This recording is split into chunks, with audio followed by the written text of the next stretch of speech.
Iluonga ni Ruth Otieno machiegni penj laktar odiechieng' ma kawuono.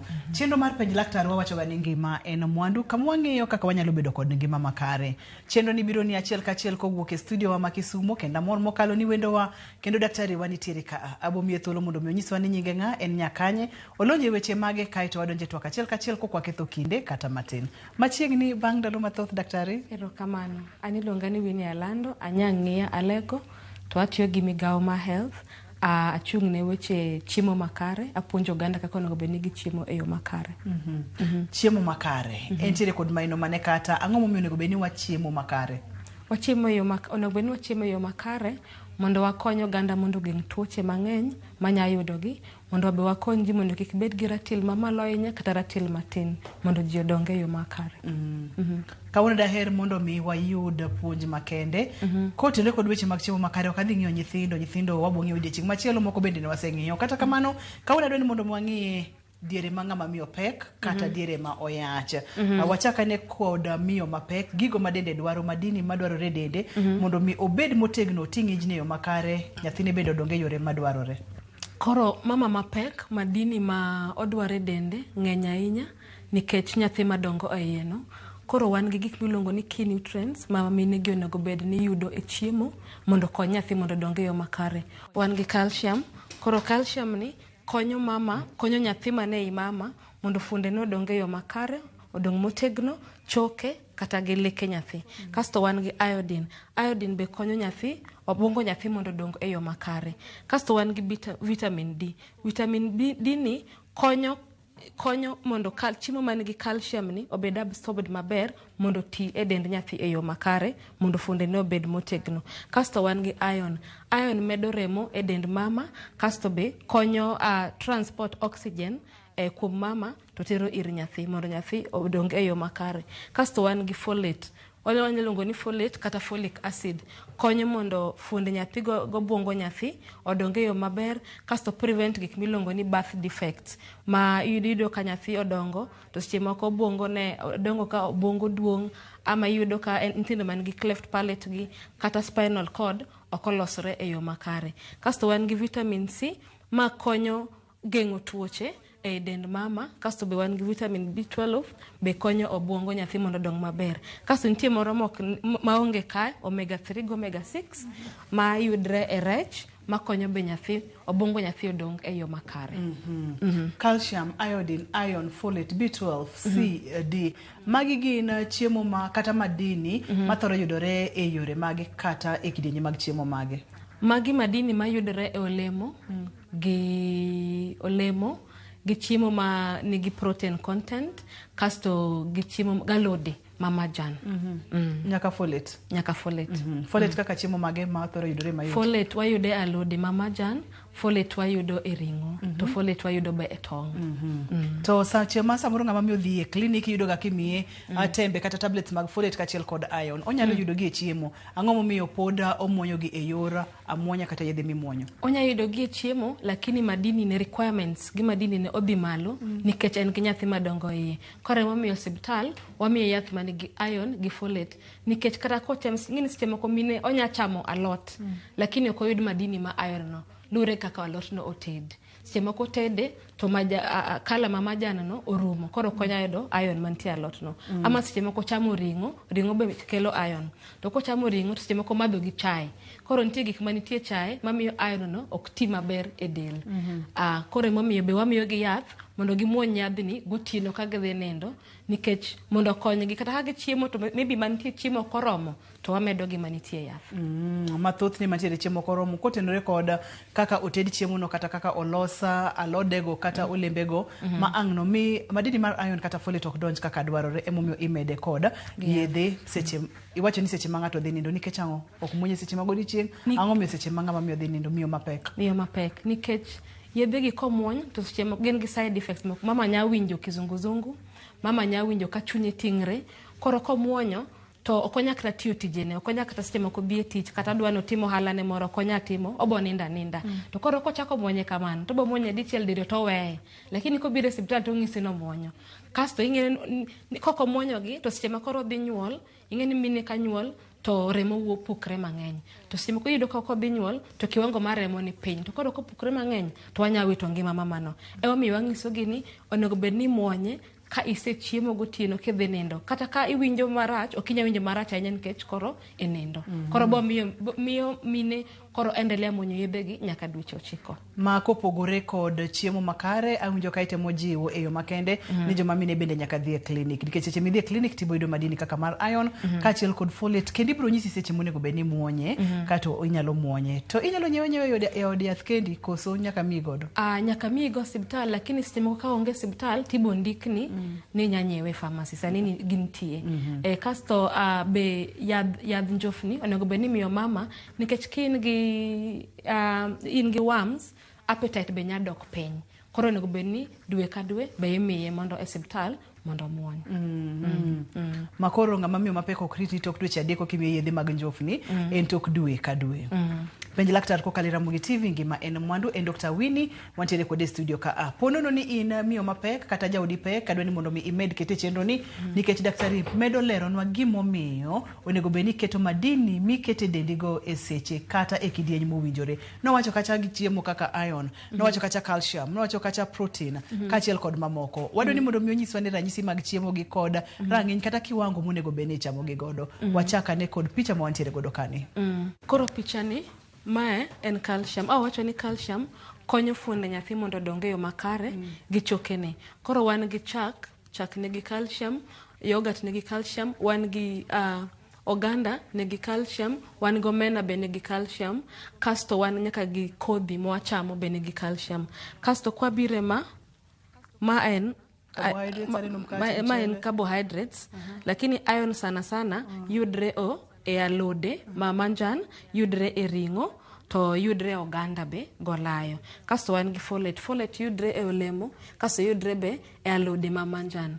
Kasto be wan gi proteins, ma wawacho ni proteins gi miyo nyathi donge yo maber to kilo ne be idho. Wan gi tong', wan go oganda, wan go layo, wan gi njugu, kasto be wan gi ringo to wan gi rech. Himulo no kacha okang' kokang' miyo nyathi dongo maber, miyo ng'ama miyo bedo motegno nikech oting'o nyathi. Ponono ni ng'ama miyo ok ochamo chiemo makare, mabende sipimonwa chiemo makare gin kaachiel kod madini mamoko madwarore del. Thothne ang'o mathoro timo ng'ama miyo ma ok chiemo makare diere mopek? Koko chiemo makare ndalo mopek to nya nyuolo nyathi man gi kilo matin. Kilo monego bed ni nyuolo go nyathi en 2.5 kadhi malo. To nyathi monyuol gi kilo matin tiende ni wabokete nursery, kasto bobet kayo nyaka ochop kilo malong'o. Kasto mama ni nyaka nyuolo nyathi kapok sama nyuol ochopo. Onyuolo nyathi kata gi dweche 8 kata gi dweche 7 ka nyathi poko dongo e yo makare. Kaso seche moko koko chiemo maber be onyalo bet gi onyalo yudo tuoche kaka anemia nikech kiwango mar remo dok piny. Kaso seche moko nyaka nyuolo nyathi ma osetho e iye nikech nyathi ok yud madini makare. Mano apani owinjore maler mokalo mak mana ni rach nyuolo nyathi maratilne ni piny kata rach nyuolo nyathi ka ndalo ni pok ochopo thoro bedango nikech kaponono ni nyalo nyuole ka ndalo ni pok ochopo to ngima kata kinyuole gi ratil matin to ngima mulna 1 2 3 kata kokidhi matut ahinya gimomiyo ok ber kinyuolo nyathi maratilne ni piny. Inyayudo ka konyuol nyathi to ratilne ni piny kata onyuole e seche ma ok onego bed ni pok ochopo dweche 9, iyudo ka seche moko nitie organs moko ma pok odongo, moko tegno e yo maber kaka kidneys gi liver. Koro nyathi ni nyaka bed e nursery mondo thiedhe, mondo nitie gimikete miluongo ni incubator mondo ochop kiwango ma onego bed ni inyuole no dweche 9 no kore ka nyathino igolo hospital. Tingini seche moko mano kelo changamoto mang'eny ne ng'ama mama nikech ofeel ni ang'o miyo nyathina ni ema ni kama, ang'o miyo nyathina ni ema ok dongo yo makare. Koro mama mini moko nya bet kata gi depression kata gi stress. Koro ema miyo wang'iso mine ni chiema mondo kata konyuolo nyathi ma kilo ne ni piny kiko bed kilo ma piny ma ibet e hospital muda mang'eny. Nikech kilo ne ni piny ahinya nyaka kata bet dweche 2 e hospital. Migola chak timiyo nyathi. En chenro mapani nitiere kod nengo mang'eny mokalo rach mar nyuolo nyathi ma ndalone pok oromo. Iwachonwa kacha ni biro chuno ni mondo mikete nasari kuom manyalo romo kata dweche 2. Dweche 2 ni siptal nigi weche mang'eny. Nyathi samoro nonyola maber to pod ikete siptal dweche 2 moro nyalo gamo tuoche moko mopogore mamondo nokonego bed nogamo kato cost implications bende nyaka wang'e nikech nasari ka ok dhi kete nyathini nono nyaka ang' bede gima ichulo odiechieng' kata dwe ka dwe kata bang' dala dek ka bang' dala dek. Thothne joma mine mapek nitiere kod wach moro kata paro moro ma owacho ni ana chiemo ne ji 2.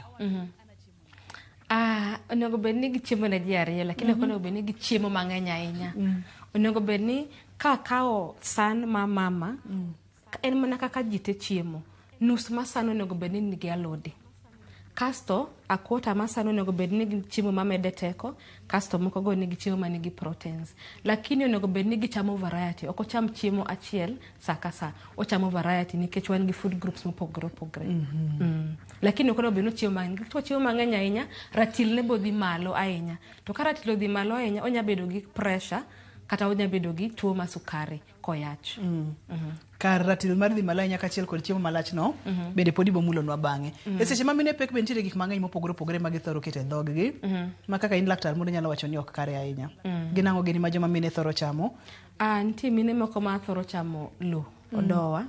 Owacho ni owinjo gombo chamo dowa. To kichako chamo gik ma waluongo gi non food items, gik mok gin chiemo, ok gikel gimoro amora e dendi. Nitie moko machamo nyaka sabun. Tiende ni nitie madini ma onge dendi, especially iron. Gi madini moko mani piny. Emomiyo watemo mondo wamigi yedhe gi to wang'is gi ni gicham chiemo manigi madini gi mondo kik dhi piny. Nikech ko dhi piny temo nya chamo ogombo, en gombo mabiro mondo dwano chamo dowa. Ma en ga dende ema dwaro madini mar iron ni dende ema yuak ni aonge gi iron to yo mayot moparo kata moneno nyalo yudo godo iron. Samoro nyalo bedo lo. Ang'o methothne en ga lo daktari? Nikech mane gima yot ma ji nya cham, ma gima ji nya relate go. But wang'iso gi ni ka in gi hamu ma chamo lono, inya chamo njugu kata simsim. Nikech wadwaro gima radore e dhogi. Koro wang'iso gi ni inya chamo ma gima kiwinjo ni dwaro chamo olemo, inya chamo biscuit, inya chamo njugu, inya chamo simsim mondo hamu no odog piny. But gima duong' en ni gimuony yath mamedo iron e del to wacham chiemo mamedo iron e del nikech bo konye. Ndi ndalo ma kochopo to hamu no bo dhi abia nikech kiwango mar remo koro osedhi malo. Kato bende mori nyalo mulonwa kata nyalo wachonwa mana matin no chandruoge mabiro kod chamo gik moko aina go non food items mane wachona kuom ranyisi lo othoro ting'o njofni. Ni mulonwa kata yedhe mag njofni nyiriri matin mokalo mulna kama tin. Koro lo ting'o njofni. Koro be momo chamo loni bo bedo gi njofni. To njofni be nyakelo owacho ga ni njofni ka mama nigi njofni be nyakelo a lot of complications. Seche moko chamo lo to nitie organ moro milongo ni appendix. Logo nyabi to gudre appendix. Koro onyabedo ni idwaro timne operation mondo gol lobego e iye. Koro ing'e ni mano complication mama yacho konego bed ni bedo go nikech oting'o nyathi. To koro kidwa tim operation moro kapok onyuolo nyathi to bo bedo risky ne nyathi kata ken.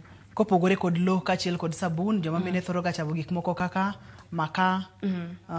Moko chamo maka. To mago gik ma seche moko regruok mag gi be tek. Yes, koro miyo del tiyo matek.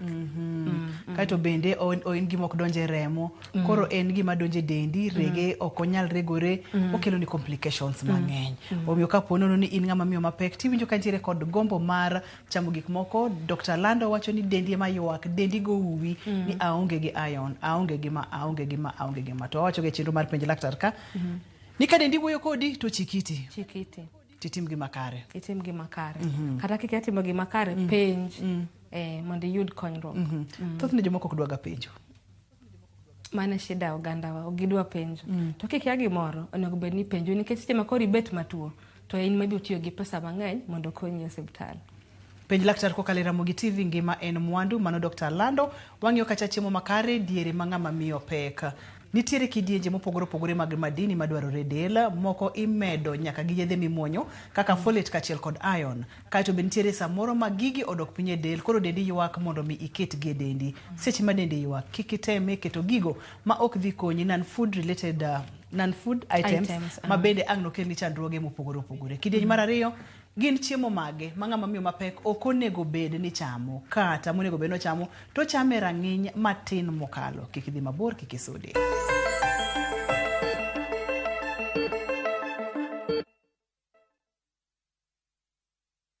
Your love story awaits this Valentine's na View Travel. Join our exclusive couples Cape Town trip from February 13th to 17th, 2025. Delight in Valentine's picnic, dinner at Land and Sea, a winelands tour, a full-day city tour, a peninsula tour, a cable car ride up Table Mountain, and exploring Bo Cap. All this in a 5-day adventure starting from $1,545 per person sharing. Visit viewtravel.com or call and WhatsApp 0703 254 254. View Travel. Dream. Explore. Discover.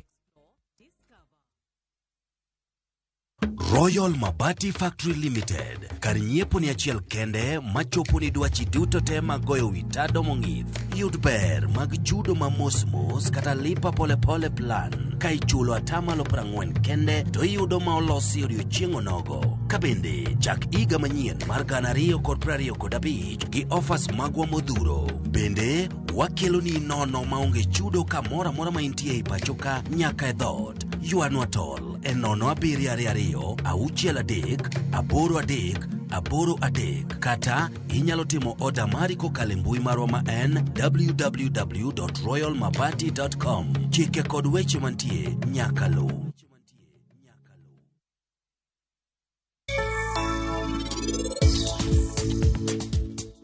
Kile ka jidongo wuoyo ang'o midonje? Nang'o kika wuo? Ka wayo ni emanyalo wuoyo gi danwa marach kamano. Initama wuoyo nang'o? Ne wamondo biro kae gokinyi. Wan ne wakwongonu. To sani e kaunu chopo. Koro wano kwa biye mondo utim gimoro amora. Bendu winja? Ang'eyo ni ano kana nyuolani. Ka anahero nyakono nitiere rach moro amora. Dani ok en kamano. Ok en kamano. Ang'o momiyo iniriwri kamoro achiel gi wayuno? En ang'o marach?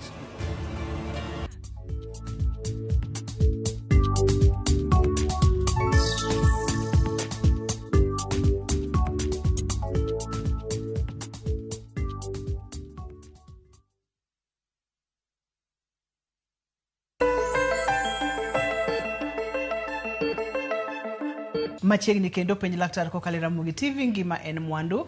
Wang'iyo ngima joma mine mapek, chiemo makare monego beni gichamo kod gigo moko onego beni gikete dhogi.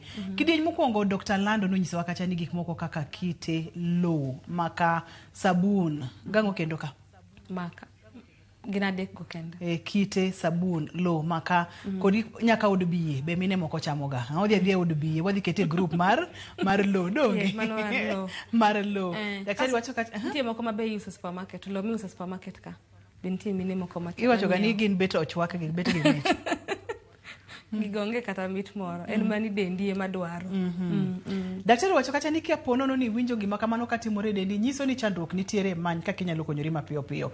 Gidhi kelo ni njofni, ok ginyal regore, to samoro ginyalo dhi magi los kidi mong'inore ma ang' ne chuni mondo mitimni bero kata surgery to in miyo mapek. Ipani ma en gima diher mondo mitim e seche makama koso en gima inyalo weyo mondo mi yo machielo mikonyori godo.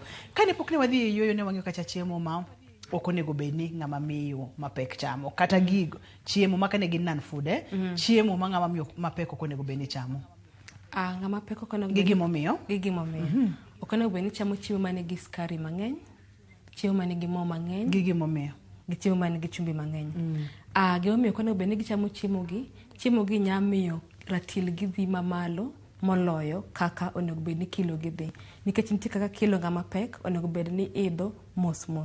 To koro ka ratil gi odhi malo, onya yudo tuo ma pressure ne nya idho malo. To ka pressure odhi malo, nya hinyo nyathi manie iye no. Kata iyudo ka mine moko yudo tuo ma sukari seche ma oyachno.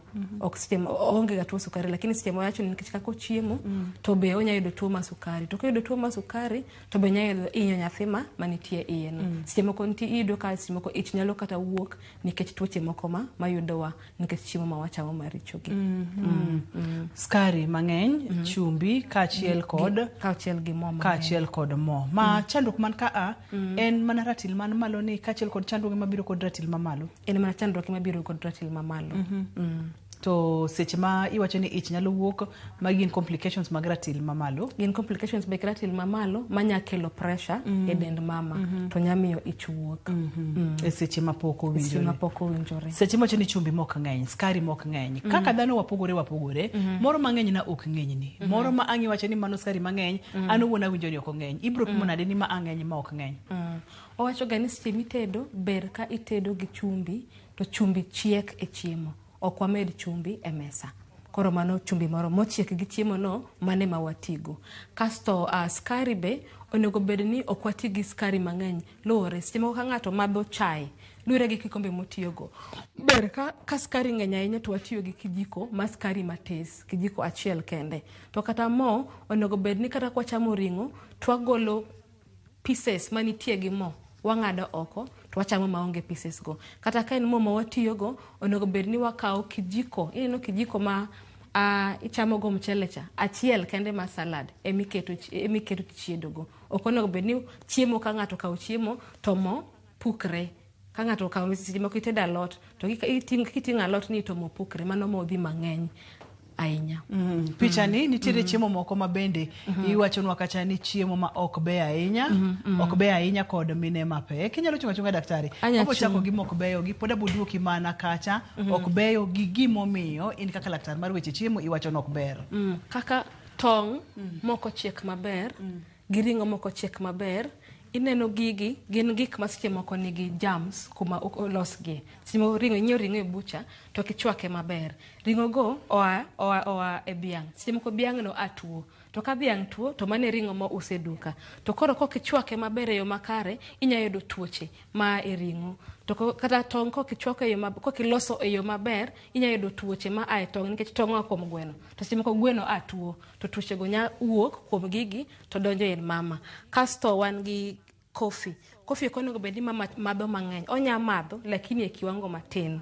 Nikech nitie gik manitie coffee manya miyo be ich wuok. Kong'o to koro mama ok onego bed ni madha kabisa seche moyath. Kong'o kata gi ywayo ndawa ok onego bed ni omadho kabisa nikech mago nyalo affect nyathi, ich nya wuok, kata onya nyuolo nyathi manigi complications kata deformities, kata nyathi ma kilo ne ni piny kabisa. Kaso nitie rech moko, magi rech mo oko chiek, gin ichamo giga ka pod ginumu. Magi ok ber nikech nitie tuoche manyalo wuok ka to affect mama kata gi nyathi. Mana kama pod nitiere no Dr. Lando, iwacho kacha ni kong'o kata ndawa ng'ama miyo mapek ok onego bed ni keto kata e dhoge ni nyalo miyo nyathi wuok, nyalo miyo nyathi inyuolo kata kotho, kata inyalo nyuol nyathi ka ndalone podi kata ratil mapiny mokalo. Kong'o timo ang'o ne nyathi? Kong'o timo ang'o e leche mag remo? Kong'o timo ang'o e madini ma samoro ng'ama miyo chiemo maber to madho kong'o? Adwa ni mondo mipimnwa kanyo maber ma seche minyiso ng'ama miyo ni kik omadh kong'o seche mopek nyalo miyo nyathi wuok. Kang'o motimore? Nyalo miyo nyathi nyuolo gi ratil matin. Kang'o motimore kod weche makamago?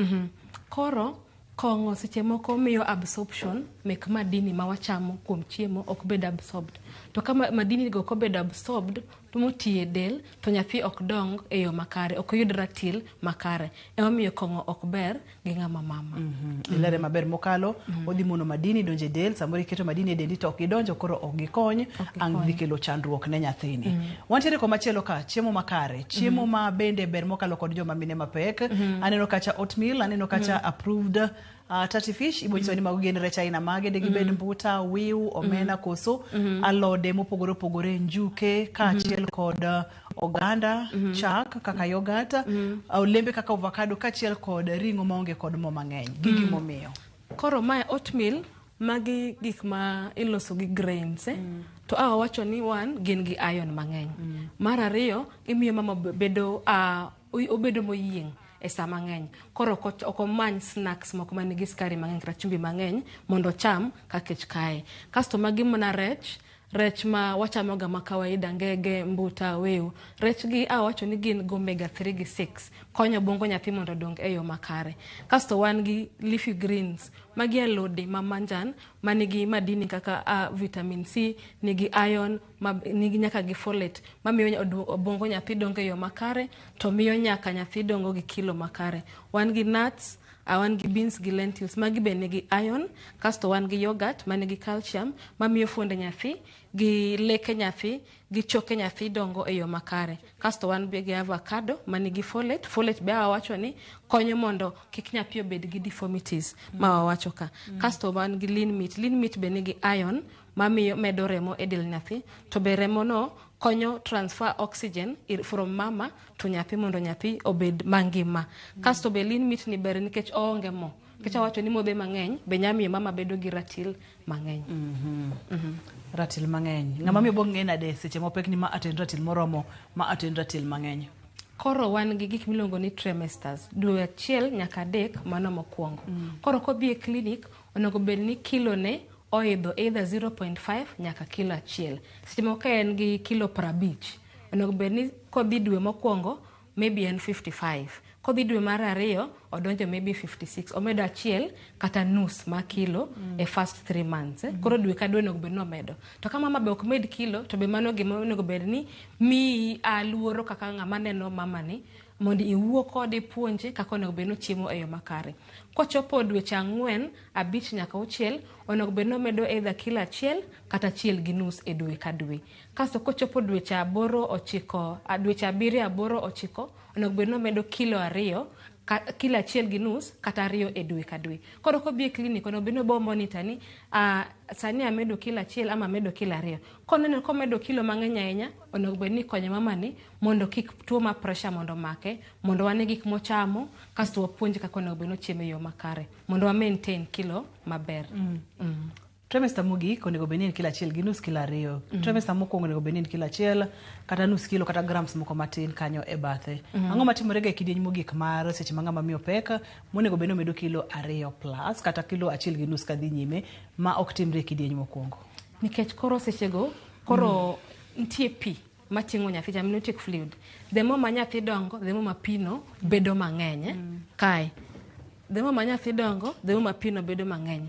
Ingeni kasto placenta be bedo maduong kaka ich bedo dongo. Emomiyo sechegi kilo ne nyalo dhi malo moloyo mokwongo. Kasto mae okwa inyo ngiso mine no med kilo mang'eny ahinya nikech sechegi ong'ok, to seche moko ko chiemo yo maber, chiemo mara kodonjo to wuok, koro chiemo ne ok ber ahinya. Lakini wangiso gi mondo gitema. Koro ma gimedo mana 0.5 kata kilo 1 kende. Koro kochopo ka to kilo ne nyaka bed mang'eny nikech pigno be ng'eny, placenta be ng'eny. Kasto I expect ni kochopo ka to kilo nyathi be odhi malo e yo makare, monego bed ni koro nyathi inyalo nyuol e yo makare, e yo mayot.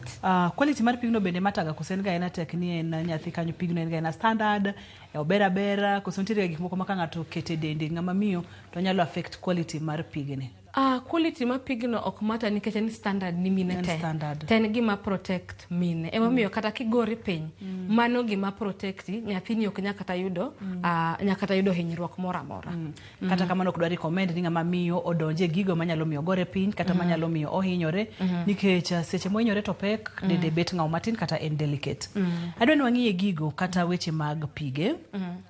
Gik madho diere ma ng'ama miyo pek. Namba 1 manisegolo oko en weche mag kong'o, ni miyo mapek okonego mul kata kong'o gi lwete. Mage ma kare ma imadho kata gik minyalo madhi manyalo konyo joma mine to nyalo konyo gi e yore mage. Onego bed ni mine madho gik ma healthy kaka nyuka. Nyuka nigi bel to nigi kal, mano nigi iron mamedo remo e del. Chak, onego bed no nya madho chak, konyalo ka yuto ne nyamiyo nya yudo chak be mano gima onego bed no madho. Pi onego bed no madho mang'eny nikech onego bed ni dhano ma kawaida onego bed ni madho kata glasses 8, to mama ni onego bed ni madho mano. Onya madho chai, onyalo madho juices moko ma wa blend gi, mano be onya madho mo e olemo, ok moro monyiewe e dukani nikech monyiewe e dukani nitie gik moko momede mang'eny. Wantiere kod gik moko ma imadhe del kato moro pigni inyalo lero na mana matini pi bende luore ni oyudo pi kanye kapo ni en pi motome aora kata motome yaw kata motome freji ber ko choko pigni e yo makare, okweyo owekwe koume mondo miki komadh kute mabende nyalo kelo chandruoge mopogore kimodha pi ma ok ochwaki kata moko thiedhi kaka ng'ama miyo. Tuoche mage mathoro ga biro kotendo kod gik mimadho ma ok orite yo makare. Mama nya yudo tuo mar diep, onya kata yudo cholera, kulingana gi kuma ogole pigno onyakta yudo tuoche kaka typhoid. Tuoche gi ok ber gi mine mapek. Tuoche gi ok ber gi mine mapek nikech lure gi yedhe, nikech nitie yedhe moko ma boko onego bed ni watiyogo ni mine mayach. For example, kama mama nigi malaria dweche 3 mokwongo, nitie yath ma malaria moko onego bed ni miye, to nitie moko monego bed ni miye. Nikech yedhe be nitie kaka nyahinyo nyathi madongo ei mama. Koro geng'o ber noloyo thiedho. Geng'o ber. Kar mondo mi modh pi ma okichwako mokirito, chwak pigno wageng' tuoche kaka typhoid. Nikech kiyudo typhoid, ibro madho yedhe moko. Yedhe go moro ok dhi bedo maber ahinya kod ich. Kopogore kod mano, adwa ni mondo mwang'e ane challenges mag chiemo ne mine mapek. Nikech ng'ini seche ng'ama miyo pek, bende samoro nyalo bedo ga kod pek e yore mag chiemo mopogore opogore. Moro chiemo moro amora ma ochamo dwa ni mondo mi oduogi, kata ok bede dende, kata ok owinjre godo to dende to dwaro. Ma nyalo wacho ang'o daktari? Nitie mine mako chamo chiemo to ong'ok. Koro wang'iso gi ahinya ni chiemo manigi skari mang'eny bo miyo chunyi ting'ri mang'eny tibo ng'ok. Chiemo manigi chumbi mang'eny be bo miyo iwinjo ni dwa ng'ok kata manigi mo mang'eny. Koro wang'iso gi ni mostly gipunguza chiemo manigi chumbi, skari gi mo mang'eny, kasto be gicham chiemo moko ma dry kaka njugu kata simsim ma ginya chamo bo konyo gi ahinya. Nikech mago ok bi miyo gibed gi chuny gi oting're ahinya. Kasto be nitie mine ma nigi leny. Kochiemo to en gi leny, en gi heartburn. Koro wang'iso gi ni at least kochiemo to obed kaka betni. Kasto kosechiemo to yue matin. Kik ochiemo to chako timo gik moro mondo lenyno, gik moko mantie ot, mondo lenyno odog piny. Kasto nitie mine be ma igi ber kochiemo. Koro miyo wang'iso gi ni gimodh fluids kata pi mang'eny mondo kochiemo to onya dhi e yo makare. Onya bedo gi yot. Ni ber ka obet kaka ibet ni seche mochiemo. Yes, obet. Bet bende nitiere kod kaka chiemo donjo, kaka chiemo tiyo, kata kaka chiemo bede ich. Kapono ni nitiere. Ok ni en nitie kaka chiemo bede ich, but kichiemo ka ibet aleng'a kama nya donjo kasto acid duogo malo. Mane mamiyo mine bedo gi heartburn gi leny ahinya. Ma kaka ibet bende onego bed ni ng'iyo kaka ibeta. Pige onego bed ni modho pige mag olemo kod weche ma kamago.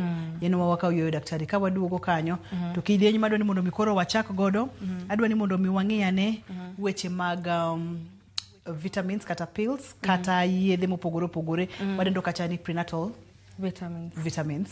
Ibo nyiso wani gin mage kod gimomiyo joma mino nego beni kaogi. Gipogre kod folate kachel kod iron? O gipogre en mani prenatal vitamins nigi yedhe mang'eny. En gi vitamin D, en gi omega 3. Wabo make maka kanyo wachagi kanyo. Erokamano. Kik idhi mabor, kik isudi kidieny mar adek no, ok adwa no bai kata matin.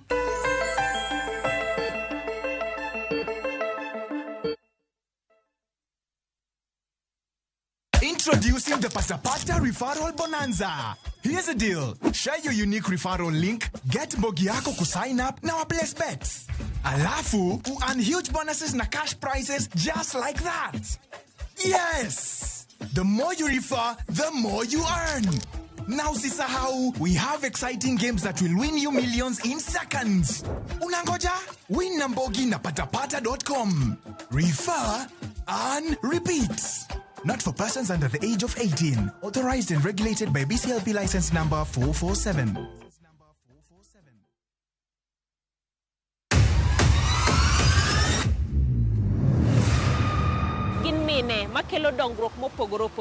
Don't speak on our issues as women. Let us be the one to speak. Kaka giketera til, familia koda tijegi. People's power! People's power!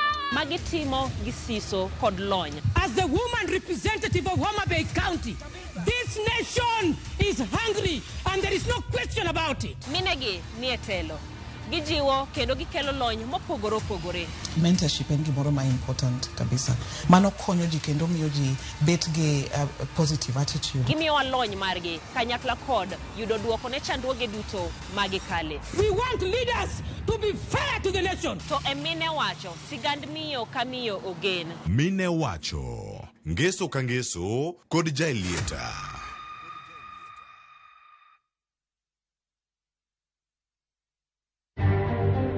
We are here at City Mortuary to confirm the body, but the report has already been meant to the village, to the father, to the parents of the Justus. They already know that his son is no more. Ringre ariyo mag rowere ang'wen mane oteki Mlolongo dwe mar 12 higa mokadho okwany. Mane odiochieng' ma jotend obila ochopo e doho kendo wacho ni ok ging'eyo kama gintie.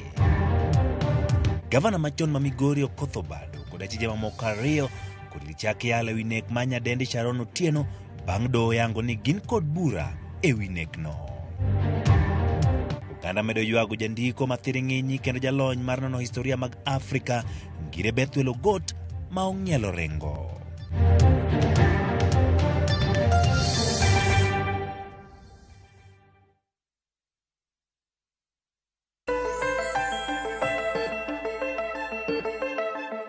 Kane pok wadhi e yweyo nitiere vitamins moko ma daktari ne wacho ni ber ka joma mine mapek muonyo kata gichamo. Gin mage, tijgi gin ang'o, kaeto wadhi nyime kod gi kuma ne waweno. Iluongo gi ni prenatal vitamins. So prenatal vitamins go nigi yedhe mang'eny compared to ma wachiwo e osiptal ka. Gin gi iron, to gin gi folic acid, en gi calcium, en gi vitamin D, to be en gi iluongo nang omega 3 go omega 6 e. Koro yedhe gi gik ma wacho go konyo del nyathi e yo mopogore opogore. Awacho ni calcium konyo fuonde nyathi mondo dong maber gi choke. Kaso awacho ni omega 3 gi 6 konyo obwongo nyathi mondo dong e yo makare. Folic acid awacho ni konyo nyathi mondo kik bed gi birth defects. Kaso iron awacho ni medo rem e del. Mane kendo iodine awacho ni konyo obwongo nyathi mondo dong e yo makare. Lakini ok owach ni gipogre gi ma wachiwo e osiptal. Nikech ma wachiwo e osiptal go mane gima sirikal nyalo yudo mondo mine. Lakini ineno jomimiyo magi iyudo ka gichulo pesa moko ewi pesa ma extra mondo giyud magi. Magi ok nitie osiptende mek public wa. Magi nitie mostly e private, to kata ondiknigi mondo gidhi nyiew gin gi bei mamalo. Koro nikech yuto mek minewa opogore opogore, most minewa onge yuto malong'o. Koro wamiyo gi mana folic acid gi iron mane ema wanya yudo e osiptal. To mano be konyo mondo koro moko go giyude chiemo. Ma nyithindo ma minegi omuonyo prenatal vitamins kod nyithindo ma minegi omuonyo folate iron kachiel kod folate iron kod mana folic acid kende gi iron.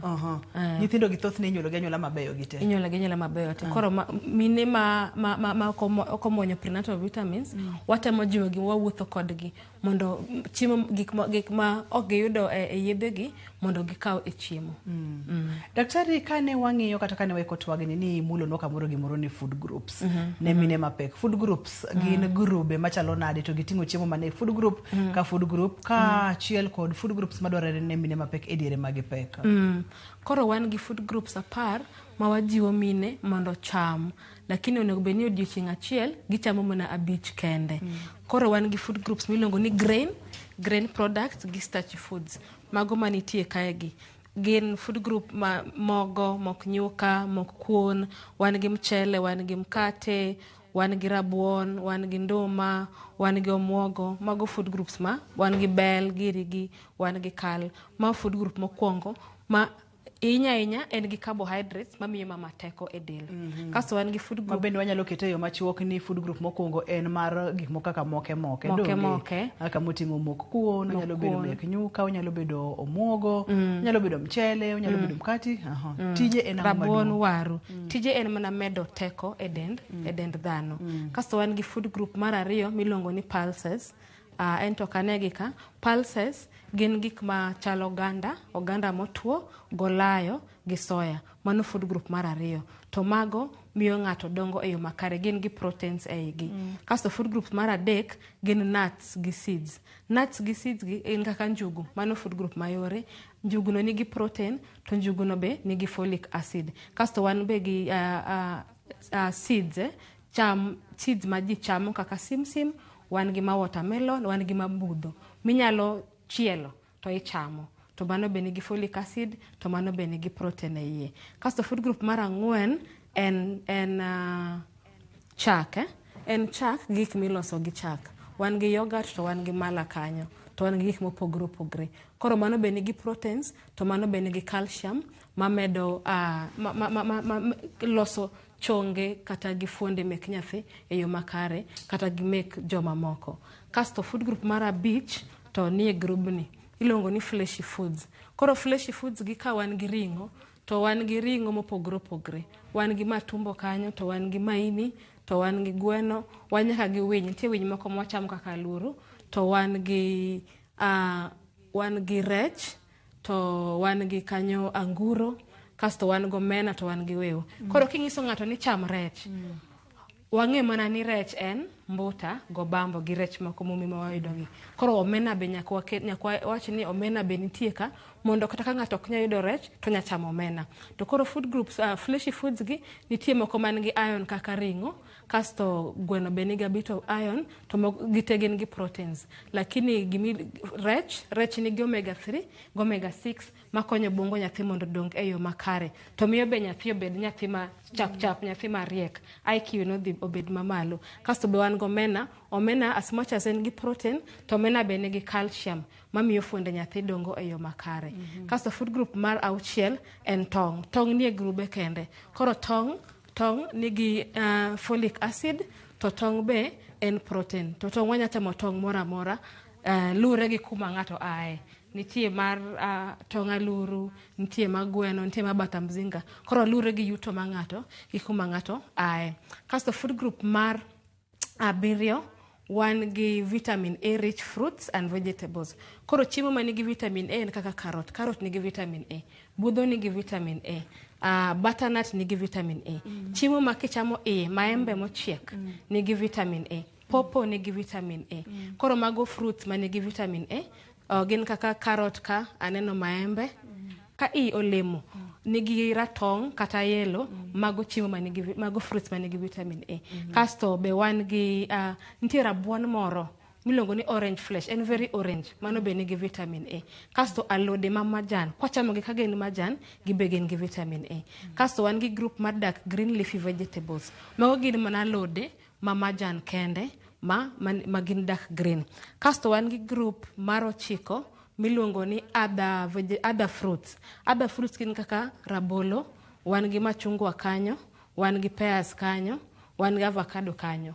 Mago other fruits nikech gionge vitamin, kata watermelon nikech gionge vitamin A. Kasto group mogik en other vegetables. Other vegetables wan gi nyanya, wan gi broccoli gi, wan gi kitungu, wan gi bringanya, wan gi dania.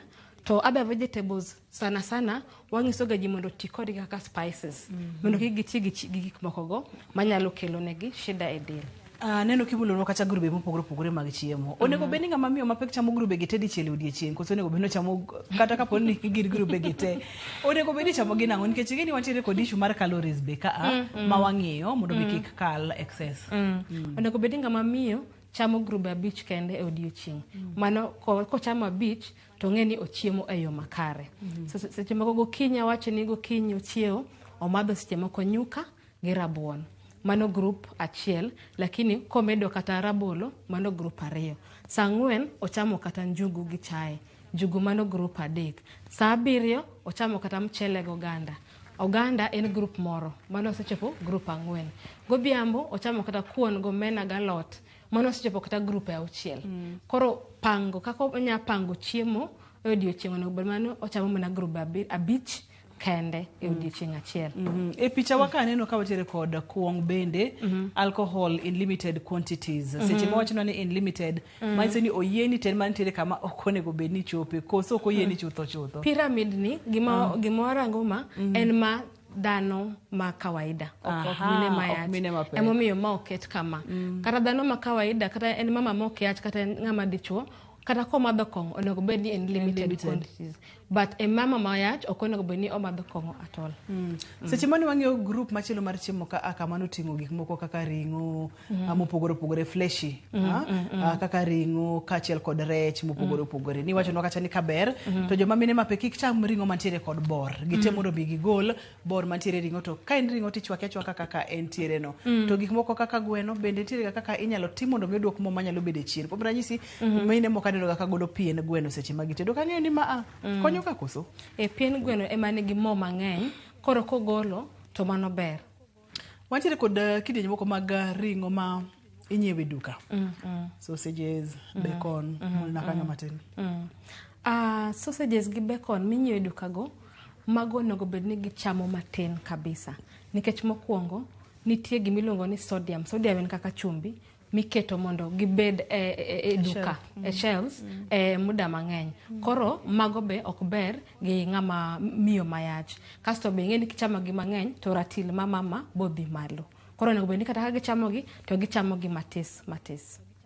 Kotende kod achiel ariyo adek mamoro bende wapuonjore ga nyaka e penj laktar ka ipimonwa ga ni nitiere kidienje moko mag chak ma bende nitiere kod mo mang'eny ma ok dware kod mine mapek. Kane wang'e food groups ne wang'e ka gin chak, yogurt ma bende wawacho ni ber. Ere kaka ng'ama miyo nyalo fwenyo ni chagni to koro ber koda kaka ng'ama miyo mapek to ma amoro ok donj koda ahinya kata onyalo kelo na chandruok seche ma nyathina pod donge yane. Mostly chak mogole dhiang' nigi mo mang'eny nikech pok okalo poko bedo process, poko kalo kumoro amora ma igolo mo tiwayo chak. Koro chak mi iuse duka ber moloyo cha dhiang' ma mama onyiedho nikech mano to nigi mo mang'eny kabisa to poko kete thenge. Poko gol mo gi chak thenge. Ng'eni jomoko kosenyiedho to gitiyo atiya gi chagno kaka nitie. But nitie jomoko magolo mo to tiyogo, but jomoko ok golo. Koro mosekale duka cha osegol mo to weni chak kanyo ma manigi calcium ma bo medo teko e dendi. To bo konyo be nyathi. Seche ma ng'ama miyo chiemo, miyo mapek. Onego bed ni chiemo moyieng ding ding ding koso onego bed ni obila bila tek ni oyudo madini madwarore kata ma opani nyalo romo. Dend ji opogre. Kasto be kiwango ma chiemo ma ng'ato nya chamo opogre. To ko chiemo moyieng kabisa to bo bedo gi leny. Bo bedo gi leny. To koro wang'iso gi ni gichiema ok ni ochiemo mondo owinj kech, to be ok ni ochiemo mondo yieng ahinya, but ochiemo mondo oyud madini go e del nikech owacho ni onego bed ni gichiemo bang' seche 4. Kata ka bang' seche 4 ok ochamo chiemo mapek, lakini nitie gimoro matis ma obile kata nyuka obede kata olemo kata njugu. Iwacho ga ni del makare ok en chiemo kende, del makare oting'o dhi e klinik kaka nipimonwa cha, ng'ama miyo mapek ber ka dhi e klinik. Kodhi e klinik ibo pim ratil ne nitiere kaka onego bed ni idho kaka nisepimonwa cha. Seche ma ing'iyo kaka ratil ne idho, tiende ni nyaka mar nyathi bende dongo e yo makare. Mano namba 1. Ipimonwa kacha weche mag chiemo kachiel kod prenatal vitamins ma bende ipimonwa kacha ni gin vitamins mathothne imuonyo mondo mi okony miyo kachiel kod nyathi mapek. Nitiere kidienje machielo kama dwani mondo mimulna matin, weche mag exercise kata mag rieyo del. Seche ma ng'ama miyo pek. Seche ma miyo pek onego bed ni onyalo timo exercise. Ok wanyalo wacho ni exercise, wanyalo luonge ni physical activity. Nikech kwa wacho exercise to mano tiyo gi teko mang'eny matimo go tizi. Koro dwaro ni otim na gik mayot. Onyalo luoko sende, onyalo go dasta kochung', dweche 3 mokwongo kata kochopo dwe 4-5 ema onyago dasta kolungre. Lakini ka iye osebet maduong' onyago dasta kochung', onya pango gike ot. Lakini tije kaka lungruok, luoko kosechopo dweche 6-7-8 ok onego tim nikech onya hinyo nding'e to onya kelo ne shida mang'eny. Koro tije mapek kaka pur, luoko lewni ok onego bed notimo, lakini onyalo wuotho, onyalo riere matin, onyalo timo gik moko mapiso monyalo time ot. Lakini ok otim tizi mapek nikech nyathi nyalo hinyo nyathi to be nya hinye kaka ng'ama mama. Pur kachiel kod tije mag lungruok. Adwani mondo mwaka kawa ranyisi Dr. Lando. Ng'ama miyo keto besen piny, olung'ore mondo mi otimre nadi mondo mi oluoki. Nyalo ketho nding'e, kopogore kod ketho nding'e, position ma nyathi obede e iye ka nitiere kaka gini lokore, nitiere kaka nyathi bedo ma onge gi kwe, koso nitiere ang'a timore e system mar ng'ama miyo kachiel kod system mar nyathi. Ka ng'ama miyo kulore ahinya seche modwani mondo mi opur, odwani mondo mi oluok kuom weche makamago kata kuom seche mang'eny. Seche moko nyalo diyo nyathi, ma seche moko inyalo yudo ni placenta ochot, owere ma onyalo detach. To kod detach, ing'eni koro nyathino ok yud gik moko kuom gi. Ok oyud oxygen ma yueyo maber, ok oyud nutrients. To mano nyathi manyalo tho kapok onyuol e ich. Koro wang'iso mine kata kidwa luoko, seche moko ionge kata ng'ama nya konyi, to beda piny iluok kibet. Kata kaw gimoro mesa moro madit tiketo gikigo tiluoko kichung' mondo kik idi kilungre. Amor mokalo kendo adwoko ni erokamano. Wamulo fuoni mopogore mag chiemo, weche mag pi, weche mag vitamins kachiel kod yore ma ng'ama miyo nyalo bedo godo makare e seche ma opek. Wach mogik minyalo wewa godo Dr. Lando? Wach mogik manyawego en ni mine mapek onego bed ni yudo konyruok. Ka gin gi shida onego bed ni gipenjo mondo giyud konyruok. Nikech mago mine ma waluongogi ni vulnerable. To koko konygi kata kogikwayo konyruok to tek mondo wayud nyithindo monyuol gi kilo maber to nyithindo monyuol man gi ngima maber. Pono ni ng'ato dwa tudore kodi nyalo yudi kanye kinyalo miyo namba mar simu bende wanyalo dwoko ni erokamano mang'eny. Erokamano, namba na en 07 27 34 84 97. Inyalo nuoyo 07 27 34 84 97. Mane namba na to anatiyo Kisumu ka, koro ng'ata madwaro kony kata dwaro ni wawuo to nyago na simu mondo wane kaka wakonyo minewa. Erokamano ahinya Dr. Lando, aduoko ni erokamano. Ageni ni boduogo odiochieng' machielo kaluongi. Aboduogo. Erokamano ahinya. Erokamano makende ne daktari wa olonye weche mag chiemo makare. Ne in jahera mar chenro ni kamoro amora ma intiere, amor ga kodi mokalo nikech ikaw thuolo ibet piny chiko iti kaka wanyalo bedo kod ngima makare. Ne jogo picha mawa mabende wantiere go e studio ka Jeff Geni Karuga kachiel kod Oti. Erokamano mang'eny. Ne director na Philip Ochieng, erokamano mathoth. Producer na Pape Chokoth, asante sana. Erokamano nyaka kendo odiochieng' machielo. Iluonga ni Ruth Otieno, oriti masani.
And win big with the WRC Safari Rally 2025. Open or deposit into a KCB Gold Savings account and stand a chance to win. Revisha and feel the road. Let the day perish wherein I was born. Every story is different. Some stories you find in the headlines, some come from the heart, but every story is worth hearing. Viusasa brings you Murder at Got Alila. We unwrap the mystery behind Robert Ouko's death. In Jane and Solomon, the self-confessed witness gives his account of the story. My husband was not murdered on that sick. And in Njera Nishetu, Jela ni kama kaburi, haichagui mtoto ama mtu mzima. From the truth-seeking investigative stories to the raw human stories that often go unheard, Viusasa is your home for documentaries.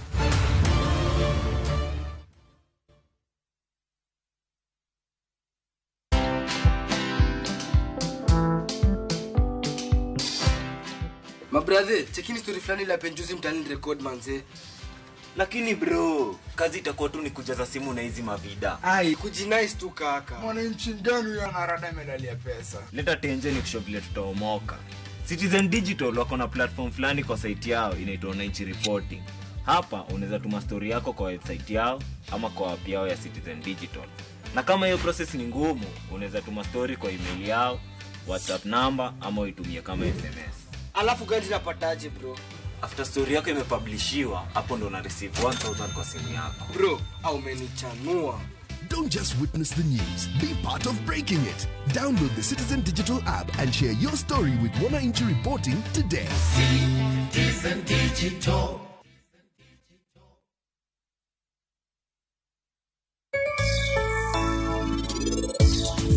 Gasto mogreti mo sime. Chimane pio, sim gasno de wango chimangeng. Kilo fire extinguisher.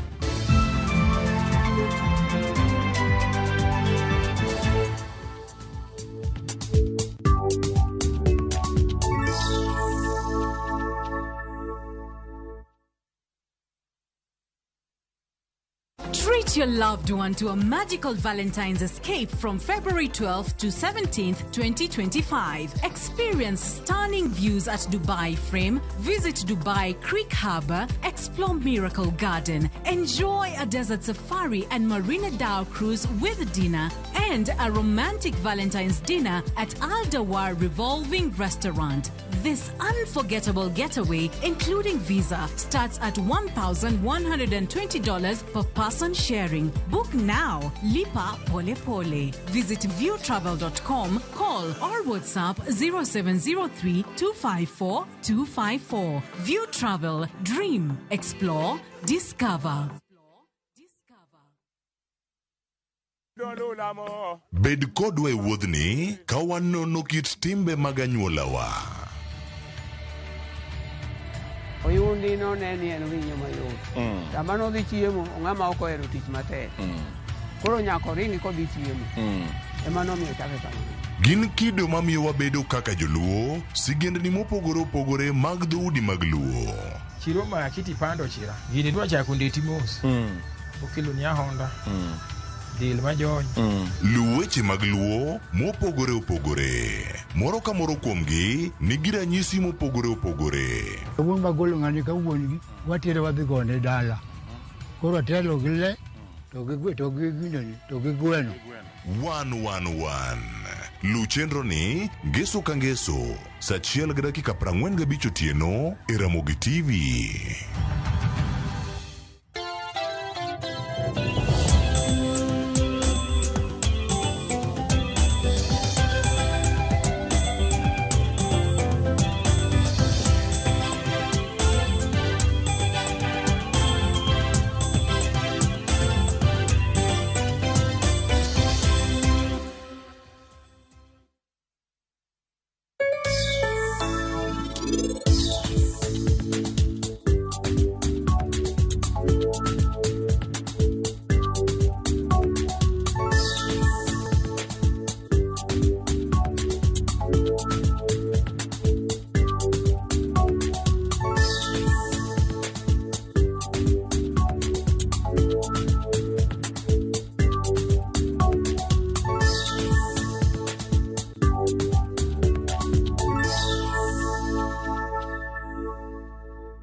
Ne akwaro mogin tarik 30 dwe mar achiel higa mag 2025 ma tich ang'wen mogik e dwe mokwongo mar higa mag 2025 wantiere kod mathoth nyakwaro mga jwang' ringre mar ji ariyo ma bende nosebed ka imanyo gikone to oyudi. Magi gin jok mane omaki kata ondhi kendo lal godo e gwenge mag Mlolongo. Bende wantiere kod lipot motenore kod nek mar Sharon ma bende osebedo kuom kinde ka iyalo wechege e doho ka achiel kod weche motenore kod penj mar KCSE wabende noyangi ni biro time dier higa ne jogo marodok e skul mondo mi ober grades magi. Magi to kod mamoko mathoth magi weche ma omiyo pek. We are here at City Mortuary to confirm the body, but the report has already been meant to the village, to the father, to the parents of the justice. They already know that his son is no more. Ringre ariyo mag rowere ang'wen mane oteki Mlolongo dwe mar 12 higa mokadho okwany. Mane odiochieng' ma jotend obila ochopo e doho kendo wacho ni ok ging'eyo kama gintie. Gavana machon ma Migori Okoth Obado kod achije mamoko ariyo kod gichak yalo ewi nek ma nyadendi Sharon Otieno bang' doho yango ni gin kod bura ewi nekno. Oganda medo ywago jandiko Mathiri Ng'inyi kendo jalony mar nono historia mag Afrika Ngire Bethwel Ogot ma ong'ielo rengo.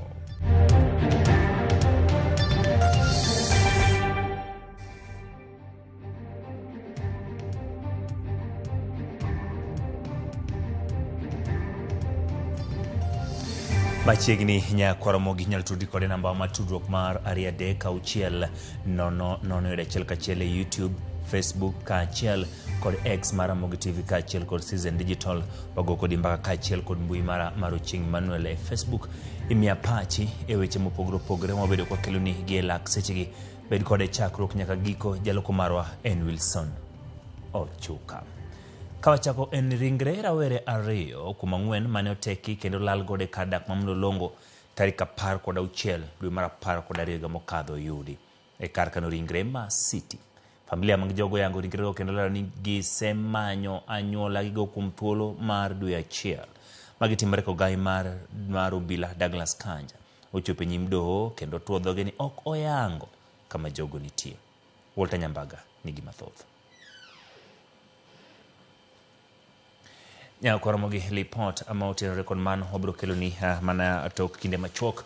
Wadhi nyime. Doho mamalo yango ni gavana machon e kaunti ma Migori Zachary Okoth Obado, Caspar Obiero kod Michael Oyamo ni kod bura ewi nek ma Sharon Otieno manonegi higa ma 2018 kendo ringre nokwany e bunge ma Kodera e kaunti ma Homa Bay.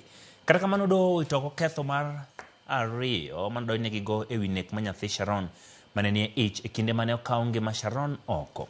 Obado kod achije ariyogo koro dhi chak yalo buchgi. Didi Okeo lero mathoth. En bura mosekawo higni 6 nyaka ne chakre.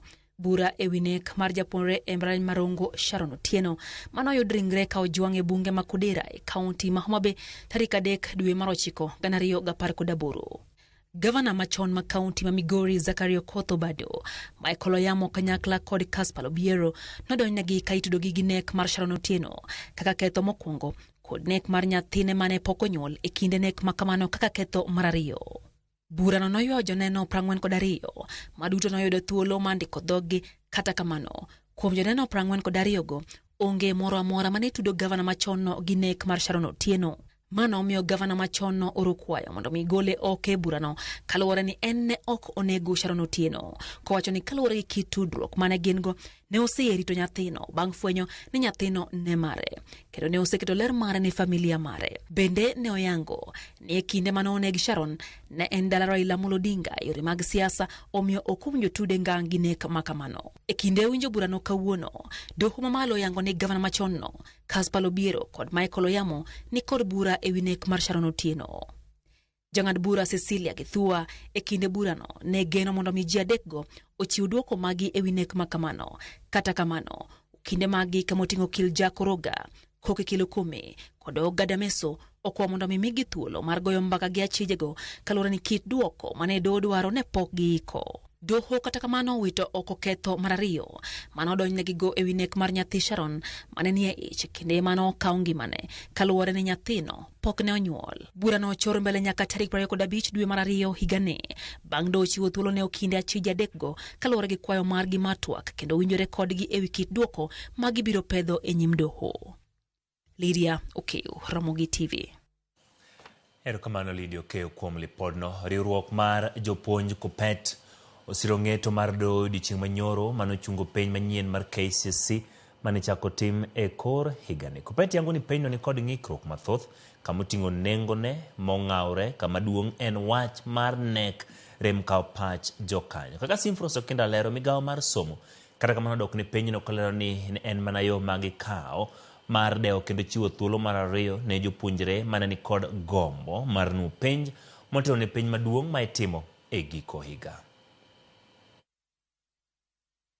Dochungo penj maduong' mar KCSE ma ichano tim dwe mar 7 higa ka higa, jokanye sekta mar somo golo duondgi ewi penjno. Riwruok mar jopuonj sekondar Kuppet orwako ng'eto mar dohono ka giwacho ni penjno ne dhi kelo akwede kind jopuonjre kaluwore ni ong'aw nengone kendo jopuonjre ne ok dhi yudo thuolo mar nuo somo higa achiel motelo ne penjno kaka jowadgi mamoko. They were being charged money, 7,000, whether you are going back for one subject or two, which means that's a serious discrimination with the poverty that we are witnessing in Kenya. So we felt that equality must be observed when we are dealing with education, because this education is a right, and for that reason it must be treated as a right. So when we withdraw the right through a policy where nobody has been involved, you fail the test of public participation. Jalup jagoro maduong' mar Kupet lero ni NEC nokalo chike mathoth kamoting'o solo pach jokanyo motelo ne yango chako timo penjno. The distance traveled by the learners to go and do the exams. Secondly, these learners, the ones who have repeated, should have had an opportunity also to take instruction throughout the year so that they better their grades, because they are going there to better their grades. Jagoro mogirore migawo mar somo Belio Kipsang to kata kamano lero ni wechego mana kayiem kalore ni onge lal moro amora ma jopuonjre manochano timo penjno dhi yudo. In no way will this disadvantage our learners, because as you are all aware, we intended to have 2 series of examinations in a year. Belio lero ni kaka migawo ne gitemo mana chiwo thuolo mar ariyo ne jopuonjre mane ok dware rito timo penj e giko higa. The only thing is that we are denying the country and our learners an opportunity to be able to get a second chance in the fastest way that was possible. Ywaruok makoni kod kocha wi penjno koro keto jopuonjre kama tek kalore ni moko kuomgi nosechako ndikore ne penjno wuok tich jumani. Sifros Okinda, Ramogi TV. Nyaporo mogi kawado ke report mane okuongwa somoni en ringre rowere ariyo kuma ng'wen mane oteki kendo nolal gode kar dak mamnolongo tarik 16 dwe mar higa ma 2010 dwe mar 12 higa mokadho oyudie kar kano ringre ma City. Familia mag jogo yango ringre go kendo lero ni gisemanyo anyuola gigo kuom thuolo mar dwe achiel. Magi timore ka ogai mar obila Douglas Kanja nochopo nyim doho kendo tuo dhoge ni ok noyango kuma jogo nitie. Walter Nyambaga nigi mathoth. Report imetoka jana kwamba tukuje tuangalie mwili, lakini ushagu ishatoka, fingerprints imechukuliwa. Kar kano ringre ma City muchari boma maduong' ma Nairobi, familia mar Martin Mwau kod nyawadgi Justus Mutuma ni kod lela wang' mojore kendo mopoto mana gi kuyo lilo ka gibiro mondo giyangre ringre mar Mwau kod Mutuma moketo menyo margi koro chope giko to mana gi lit malita. Mwili ilipatikana tarehe 18 Disemba, so fingerprints imechukuliwa December. They said they want to take the test for 1 month, so fingerprints imetoka jana, wakasema hii mwili kwa hapa City Mortuary ni Justus. Werego ne oteki kendo lalgo tarik 16 dwe mar 12 higa mokalo kane gine wi apiko e boma mamolo longo machiegni kod Kitengela ka penjo mathoth to en ni nondo ma ondiki kar kano ringre nyiso ni Mwau ne okwany ka onegi ka Mutuma to ne oyud kotho e pi. Nondo bende lero ni Muswimi ne okwany ringre tarik 18 kar dak mar Wai ka Mwau to ne okwany tarik 19 kar dak ma Molem ma kata odoko ni ne gilal odiochieng' achiel. Na wote walikuwa pamoja wote watatu. But now police gave misleading information that they were on their way to Kitui, but the body was found in the river around Ruai a day after disappearance. So the police did not give the correct information in court. Mageti mureka ogai mar obila Douglas Kanja kod jatend ofwamb Kichamin Mohammed In the name of the Almighty God. ne ochopo do ma Milimani kendo kone do ni ok giyango kama ji adekgo nitiere. Just one last clarification, Bonaji, because it is important. I'd like you to confirm whether or not the subjects of the habeas corpus are in police custody. Your Honor, we have none of the subject. I want to confirm before this court that we have none of them. Nyim jang'ad buche Chacha Mwita, jatend ofwamb Kichamin Mohammed kod Kanja oko ni gisebedo ka gitimo nonro e wi lal mar rowerego, kata kamano nonro no pok orumo. My Lord, I wish to confirm that the investigations are still ongoing. And at an appropriate time, the files will be forwarded to the ODPP, complete with our findings and recommendations. penjo mathoth manie chuny familia go en kaka ringre mar familia gi oyudore City Mushari Banglal dwe achiel mar menyo. No, we want to be struck You want off. to go away? Yes, my lord. Riwruok mar okinde LSK ogolo duond gi kadwaro ni mondo tim nonro ka bende duol mamenyo kako bila tiyo IPOA bende osingo ni ratiro nyaka yudre. And the one who reported the case and the one who recorded the statement at the River DCI reporter. Ringre ariyogo emoseyudre kama moko to pok oyudi kamoting'o Kalabi Mwema to kod Steven Mbisi. The fact that the Inspector General of Police and also the Director of the DCI can come to court and tell the court they have no idea, yet this was being done and fingerprints were taken, identified yesterday, it either means that they are not talking to each other or they do not have control of their different agencies within the National Police Service, or they're lying to the people of Kenya. Walter Nyambaga, Ramogi TV. Kawere gi report motenore kod mano migawo mar somo yango ni giseketo ikruok makare motenore chakruok mar senior secondary e bwo chenro mar CBC e pacho kaendi ma oyang kod jagoro mong'ere migawo mar somo Belio Kipsang moko ni skul ka skul biro bedo kod lai ariyo mag tiego jopuonjre ka sayans en achiel kuom laigo. Moko ni gisechako chenro mar gero kuonde timo nonro mag sayans mag laboratory e skunde 1600 baonge kodgi e pacho ka mangima. Judith Omondi lero mathoth. E skund primar ma Moi Forces Nairobi, kama ne jagoro ma ongirore migawo mar somo Belio Kipsang ne oyuorie mar yawo klese mag grade mar 9. Ne en mor mar jiwo kit somo mar CBC ahinya to gi dweche matin kende to Kenya idho ngas mar senior secondary. Thuolo ni Belio ne otiyogo e yango chenro magin go ma otelo ne donjo e grade mar 10 kama japuonjre ka japuonjre dhi yiero lai ma okawo mar somo bedi ni en wer lony e weche tudruok science e kind mamoko.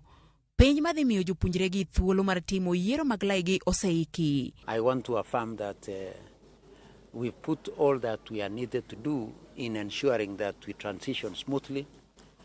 We did run last year in July a pilot on the assessment that our grade 9 will be running, will be doing in November, so that it could assist us to adequately prepare for the grade 9 assessment.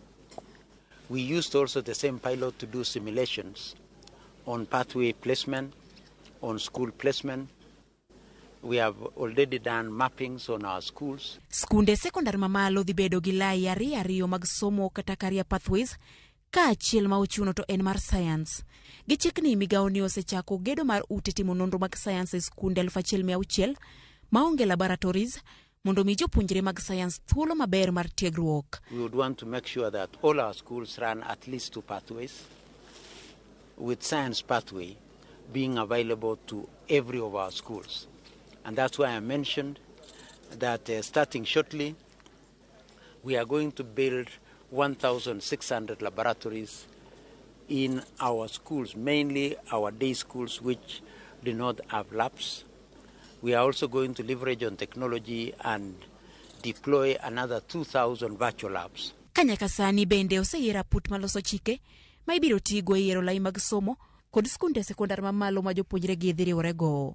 As we stand here today, we have a multi-sectoral team finalizing and fine-tuning. We've already gone through the first draft. Our team now is out there to finalize on guidelines of placement to pathways and schools in January as we transition ourselves to the final phase of basic education implementation of competence-based education. Nyaka ne chenro mar CBC chakre pachoka, Kenya higa manyien donjo e senior schools mochakore gi grade mar 10 magi jopuonjre madhi somo e skunde sekondar masani. Judith Omondi, Ramogi TV. Erokamano Judith, kapod wantiere weche motenore kod somo, riwruok mar jopuonj KUPPET koro ywak ni chenro ma chwalo jopuonj e lemo mamalo ok timeo makare gi duol mar TSC. Jalup jagoro maduong' mar KUPPET Moses Nthurima wacho ni ok en gima kare ni thuolo mag meto mag rang'iny mar tich ipogo maromre counties duto 47 Kata obedo ni moko kuom counties ni kod jopuonj mathoth mohewo moko, Nturema bende dwaro ni TSC ochung medo jopuonj matiyo e gwenge mongoro rang'iny mar tich, makaw kamano to giti kod chik mayango ni japuonj imedo rang'iny e tich kaluwore kod thuolo mosetiyo to ok kamotiye. We have been meant to understand that TSC has distributed vacancies equally among the 47 counties, bearing in mind that all the counties do not have equal number of teachers. In Kakamega, we have 11,000 teachers, but other counties in other areas, you find they have got far much less number of teachers.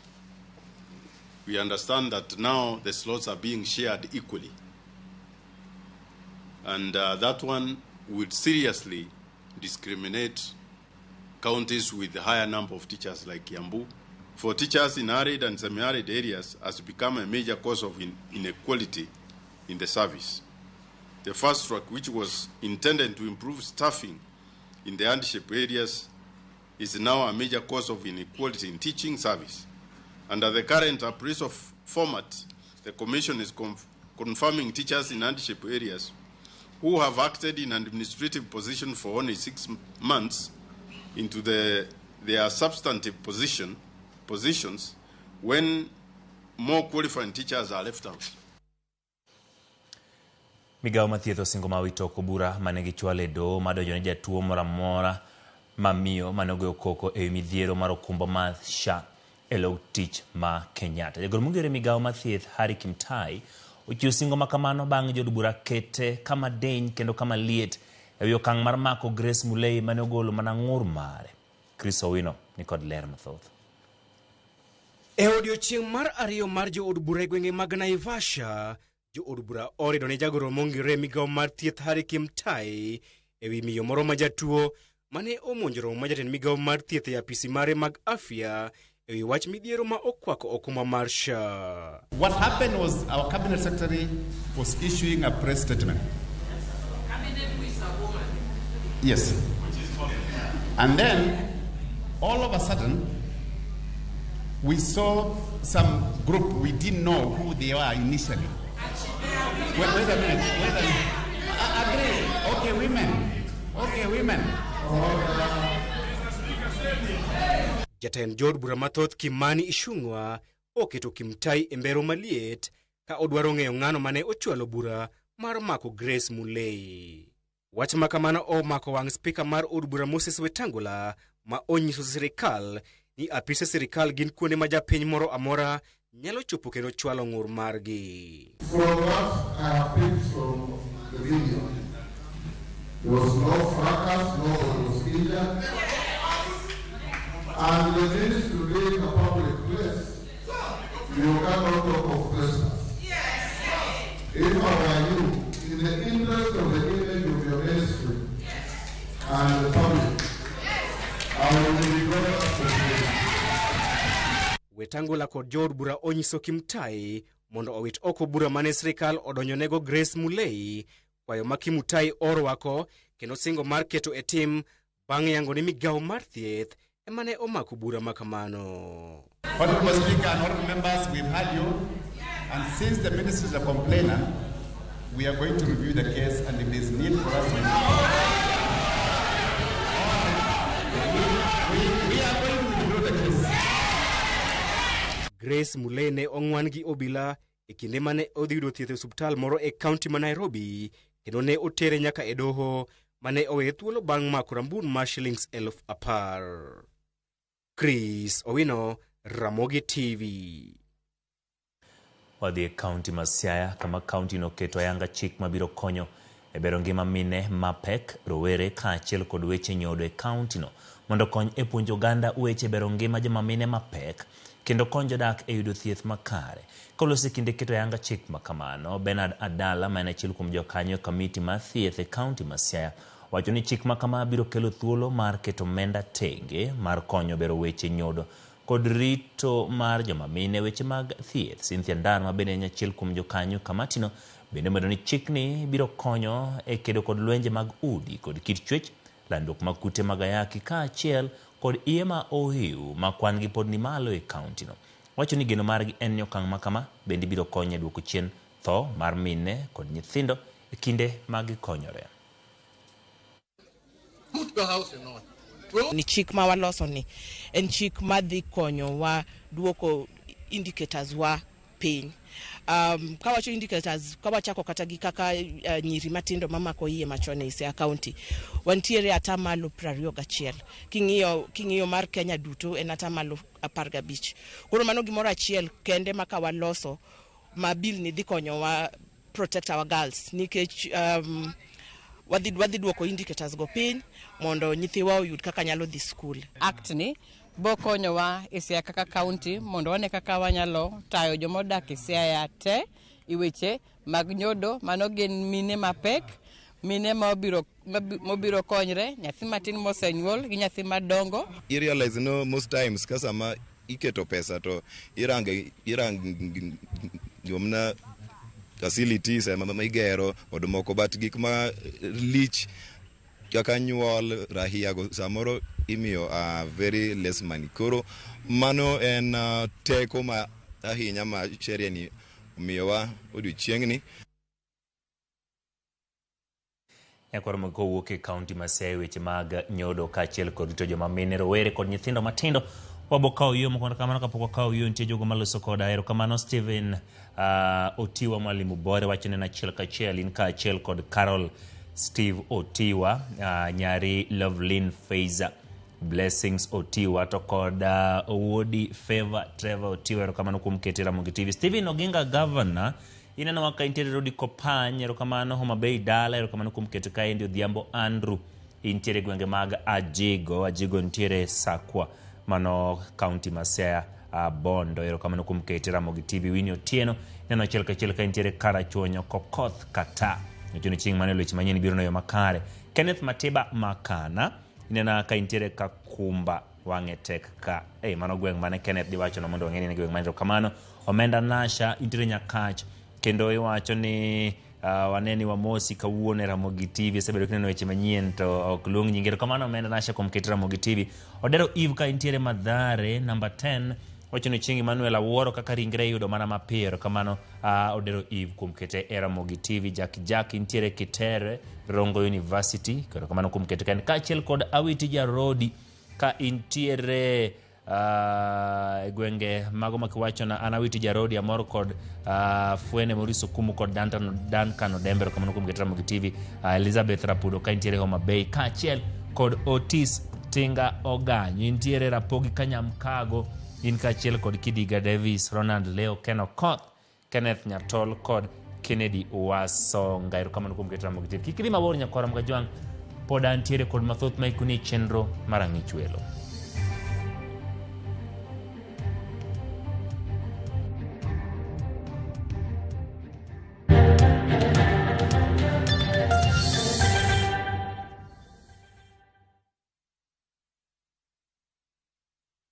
Introducing the Pasapata Referral Bonanza. Here's the deal. Share your unique referral link, get Mbogi yako kusign up, now place bets.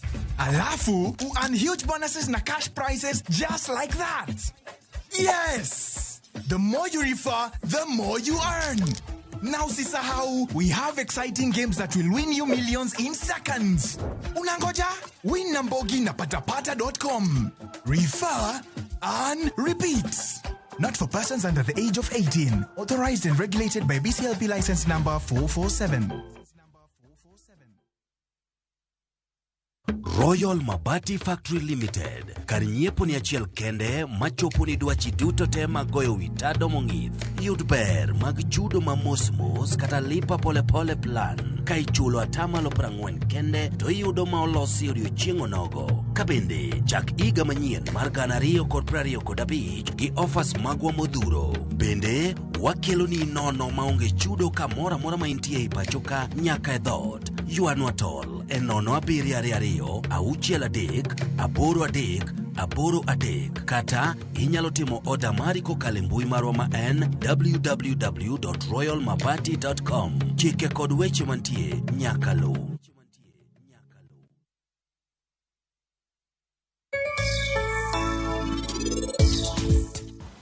ohala mora mora nigi challenges mage. Kaduogo kwa chako ohala wa mar Airbnb, wabedo kata sani ok anyalo wacho ni koro osepik 100%. Nikech wan sani gima otimo, iyudo ka skul nyalo miyi tenda, to tenda nyaka ikwongi ilos gi pesani. To pesa miloso no bang'e koka gitimo na gichuli. Staff mari ma in godo, make sure ni train gi to the standard mari. Nikech ok train gi to the standard mari, then you won't want to main standard. Maintaining a standard is not easy.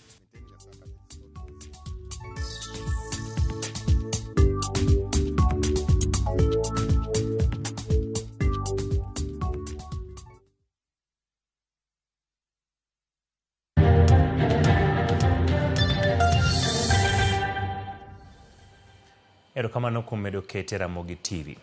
Jatend okwach kich ma Nakuru East Samuel Ngeiwa kaachiel kod apisa maduong' mar Lake Nakuru National Park David Oyugi ne ochopo e nyim doho ma Nakuru kaluwore kod dwaro mar dohono mondo giduok penjo ewi lal mar jalupo Brian Odhiambo. Dohono nyiso jotelogo mondo chiw Brian ka ongima kata okel ringre prono ni ne onege. E nyim doho ne gibedo kod pek mar duoko penjo mane okinde odironegi ewi lal mar jagono manyaka sani pok oyudi. Cynthia Onyango miyo ler.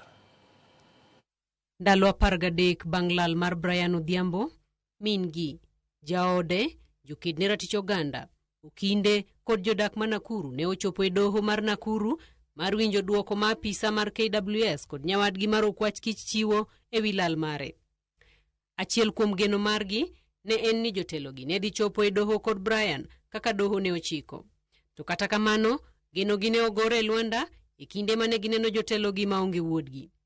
Samuel Ngeiwa kaachiel kod nyawadgi David Oyugi ne obedo kod tich matek e lero malong'o kama Brian nitie, bedo ni ne ging'eye kapok ne gimake kod gima omiyo ne gimake. E duoko margi, ne giwacho ni ok ne ging'eye kinde ma giwacho ni ng'ama ne gimako ne opusore kendo oringo lal. The suspect who escaped was not yet processed, my lord. Yes, my lord, I confirm we did not know the person who escaped. Jokedne ratich oganda to kata kamano, okwaya apis mar ogai mar jomin buche mondo odonjre e wachno kendo konygi yudo Brian kama nitiere. Giwacho ni kaluwore kod ranyisi ma onenore doho, achija auchiel ma itudo kod lal mar Brian onego donjnegi kod ketho mar ndicho kod ageta mar nek. So we are appealing to the Office of the Director of Public Prosecutions to look at the evidence that has been presented before them by the DCI and to consider the recommendation to arrest the six and charge them with abduction with intention to murder. Ikinde mamin Brian to ne neno machunye ol kendo ni kod paro mathoth ewi lal mar wuode makayo ma osebedo ka konye yore mathoth, jodak ma Nakuru e kar dak ma Manyani Bondeni ne okwa mondo bed kod horruok e kinde mabura no dhi nyime. Kwa upande wetu tunaona mbele ya ile evidence imetolewa leo, it is very obvious ya kwamba KWS kuna vitu ambaye wanaficha. Nitaendelea tu kuomba kwa unyenyekevu tuwe watulivu tena wiki nyingine mpaka siku ya Alhamisi. Jang'ad bura Julius Nangea wacho ni owinjo neno duto mochiw kendo chiko tarik 6 dwe mar 2 kaka odiochieng' ma obiro chiwo e ng'eto mare. In a week, because of the importance of the matter, the next week the court is prepared to give a ruling or directions regarding that application, having had the first and second respondents. The next Thursday, so that I have exactly a week, will be the 6th of February. Let's make it at 11:30 a.m. Cynthia Onyango, Ramogi TV. Erokamano Cynthia Onyango. Nyakwaro Ramogi ka odhi e wach malit ma piny luo odiochieng' ma kawuono owito iwacho ni wuoyi ma ne ochung' motegno to kod Kenya mangima. Jalony jatim nonro kendo ndeko sigana mamulo kido kod timbe jo Afrika ngire Bethuel Ogot ong'ielo rengo. Mosenindo ngile Bethuel Alan Ogot ne onyuol higa ma 1929. Ong'ielo rengo kojegni 95. Chunye ne ochot koyudo thieth e kar thieth moro Kisumu. Ngire Ogot ma wuod Game Siaya iparo kuom kit somo mare mane otimo e skunde kaka Ambira, Maseno, Mbalariany ma Makerere, University of London e kind mamoko. Osetiyo kuom thuolo malach e sectors mopogore opogore ka oriwo puonjo e mbalariany kaka Makerere, University of Nairobi, Moi, Kenyatta, Maseno e kind mamoko. Bende ipare kuom telo kaka jalup jata tije mbalariany mano ma Nairobi kod bedo kansela mal mbalariany ma Moi. E thuolo mare ma tich kod telo ne obedo para manyime e chuogo mbalariany buora e pachoka. Moriwo Masinde Muliro, Manarok, Masani en Masai Mara University, Karatina, Kabianga, Manoma Eldoret, Rongo, Odera Kango e kinde mamoko. Buge mane ondiki gi Ngire Bethulo Got pod isomo gi tieng' duto.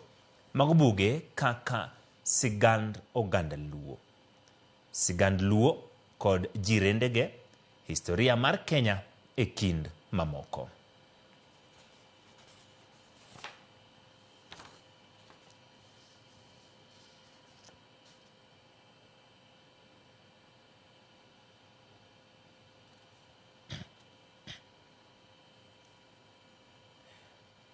Watimo mos kendo Nyasaye oket chunye kama okwe. Kaodhi nyime riwruoge mag oganda makendo kod lwenje mag kit chweche kaunti ma Migori dwaro mondo tim nonro mar ng'eyo gima pod omiyo lwenje mag kit chweche kaunti no ni malo kata bed ni okenge oseketi mag kedo kod midhiero no. Jojuma ni kod ler mathoth. Kata bero ego mag oganda kaachiel kod piny owacho dhi nyime kod kedo kod lwenje go mag kit chwech e kaunti ma Migori, gima medo kelo wich bar en ni ang'o miyo lwenje mag kit chwech koro pod dok piny e kaunti ne. E kinde twak mar riwruoge mag oganda kod apisas mawuok e piny owacho malo kaachiel kod piny owacho mag kaunti ma Migori, riwruoge mag oganda wach ni ber ka itimo nonro mar ng'eyo gima omiyo lwenje go mag kit chwech ok dog piny e kaunti ma Migori mondo eka ng'e yore mamoko mar kedo kod midhiero ne. So we really need to make that, to do a survey, a baseline survey, and come out with the key information and key data that will help us also even to address this issue wholesomely. Watimo campaign kona kwa kona kumora mora ngata mondo wakedgi wach mar gender based violence kata wach mar femicide. Survivors to kelo cases maber bachope court. To koro kochopo kumani nitie ng'amano neno kaka witness, iyudo ka koro ji chako dok chien. Koro iyudo ka witnesses chako leny achiel. Diana Roth matiyo kod riwruogno mar Faraja Women Initiative wach ni ma ino seketi e puonjo oganda e yore mag duoko piny lwenje go mag kit chwech. Ka bende ber ka ijiwo okenge mamoko ma oting'o mano ma anyuola joma chuo e kedo kod midhiero ne. System bende ka ji report gigi ok dhi machop justice kata duoko yudre yo malongo. Koro system wabedi pod weak, wadwa ni systems obed strengthened, kila ng'ato wuog oko mondo kila ng'ato o make sure notimo gimo winjore kaluwore gi weche mag gender based violence. Cases ma are still pending dong wachier gi mondo gitimre nade wayud justice e cases gieki. Riwruoge ma oganda bende koro osenyiso morgi kod ma ino bende koro piny owacho koro keto kod kedo kod lwenje go mag kit chwech. Dwaro mondo koro piny owacho omed keto omenda tenge ma inyalo tigo e duoko midhiero ne piny. Gi formation mar this commission obire sama ber nikech wadhi yudo ka koro nitiere jok ma wanyamakore godo lwedo koni gi koni manyalo konyowa bende e lweny mar kedo kod dhaw ma wayudo kit chwech. Bedo commission ni be dhi kelo resources ma wasebedo kwa koso. Jokend lwenje go mag kit chwech wach ni moko kuom joneno ma oting'o apisas go mag thieth rem chope doho mondo gichiw neno nikech rem mar sir e yor omenda.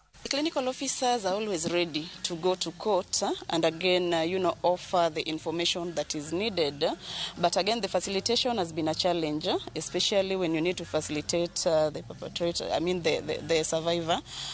This has been an issue because of the funding issues. Iyudo seche moko ka ng'ato nitiere mabedo gi otimne kata mana violation ratiche orochi to kako dhi mondo report bedo matek nikech namba achiel wa mabor, mar ariyo samoro onge gi pesa. Report yango ni lwenje go mag kit chwech pod ni male kaunti ma Migori e atamalo 51 ka thoth cases gi yore nyithindo matindo. Some of the police they compromise these cases and they try to talk to the perpetrator's side and the victim side so that people can come together in one table to agree so that these cases can just go down. But we find there are some who do it well and these cases they go up to the court level. George Juma, Ramogi TV, Migori.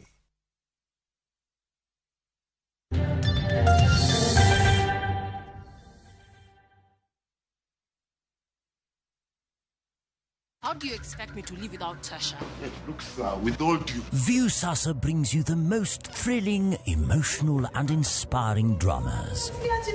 Meet Monica, a beautiful young woman with big dreams and a burning desire to escape the ghetto she grew up in. Will the world she's trying to leave behind pull her back? In Ahadi, Surprise! Hans, an orphan, returns home to face his late father's will. He's expecting money, but Hans lied. On Makanika, there's a talented musician who just needs one break. I have no time. Give him a chance. Will his music career survive, or will the streets take him back? You just have to work hard. These are the stories that will keep you hooked, only on Viusasa. I wanna tell you I love you.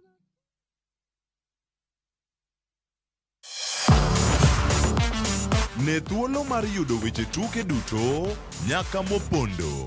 Mbaka makende mag jotugo kendo mag jomolony weche tuke. Can you believe it? Magite yudore chenro mar pau tuke. The 4.84 kilometers. Nonro matut kod gigo matimre manyien mag tuke duto mawuok e piny mangima. Tudri kodwa ngeso ka ngeso Ramogi TV. Kochakore saa 8 odiechieng' ka wami gik motimore pau tuke.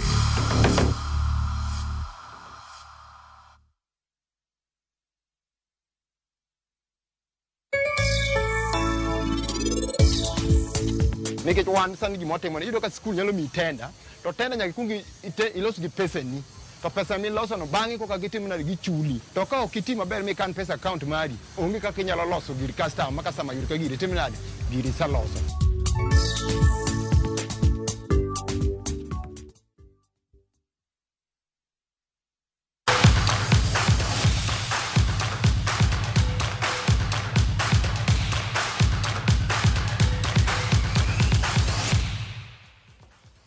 Machiegni bengi ma KCB olando siro ng'we nyamburko Safari Rally WRC ma higani gi kwan omenda maromo silings milion 209 kane gilose kinde yango nyamburko mabiro piem pacho kaendi jata tije ma KCB maduong' Paul Russo yango ni ma en sir maduong' kendo nyiso sinani mar KCB weche mag tukego kane olose kinde nyasi ni jatend migawo matuke Salim Vuria ne oyango ni piny owacho oseikore matiyo kod bengi mar KCB kod jokanyo mamoko e sekta ma ji giwegi kendo tukego ma ibiro bago pachoka nigi rang'iny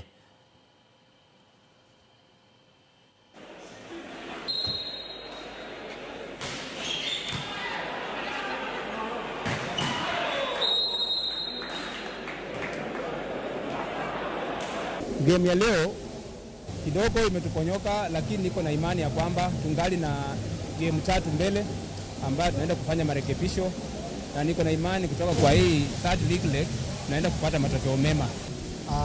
The game has been 50-50. It was also nice. That was not what we had planned.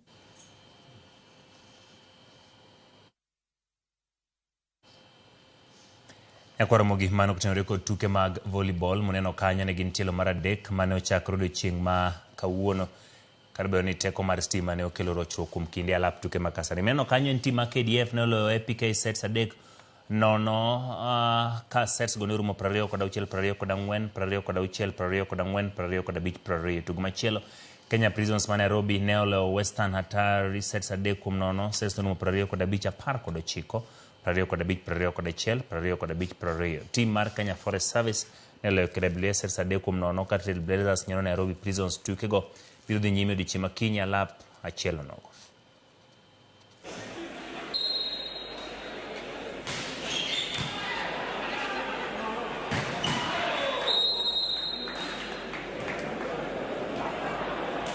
Game ya leo kidogo imetuponyoka, lakini niko na imani ya kwamba tungali na game 3 mbele ambayo tunaenda kufanya marekebisho, na niko na imani kutoka kwa hii third league leg tunaenda kupata matokeo mema. The game has been 50-50. It was also nice. That was not what we had planned, but I hope the eventual matches tomorrow, Saturday and Sunday, we shall play more better than today. We have a plan for every team. So every time we meet a team, and we plan team after team.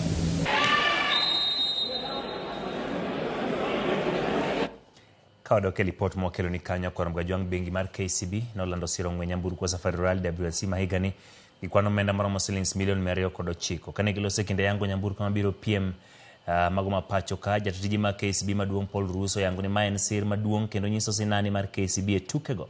Kane lose kinde nyasi ni jatend migawo matuke Salim Vuria ne yangu ni pinyo wacho oseikore matiyo kod bengi mar KCB kod jokanyo mamoko e sekta mar ji giwegi. Ituga mibiro bago e pachoka manigira ng'iny mar piny mangima. Piem mag Nyamburu kod WLC mahigani tielo ma pachoka biro chako tarik 19 dwe mar adek.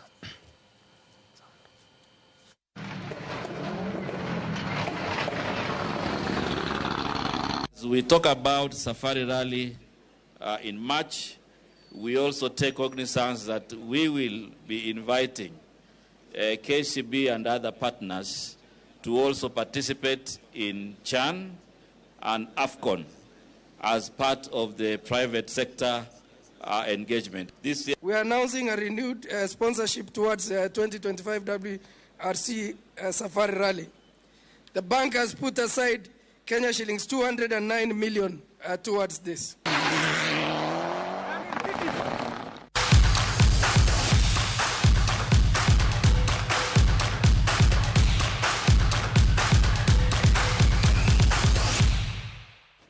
Ero kamano nyakora magikuombedo koda e chakro nyaka giko e chenro mar ang'ichwelo mane mokelo wa e giko nyinga eno Chieng' Emmanuel jaloko mar en Wilson Ochuka warom koromo sadek e chenro mar wimbo.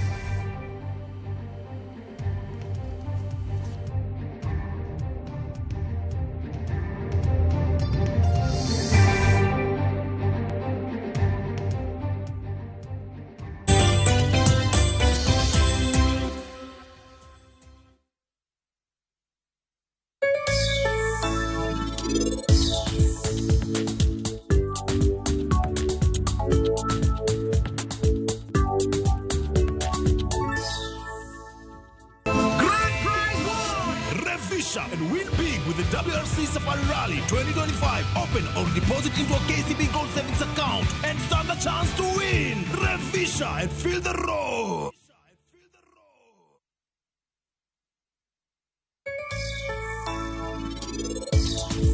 Gasto mogre timone sime. Timone pio sim gasno diwango chimang'eny. Kelo fire extinguisher.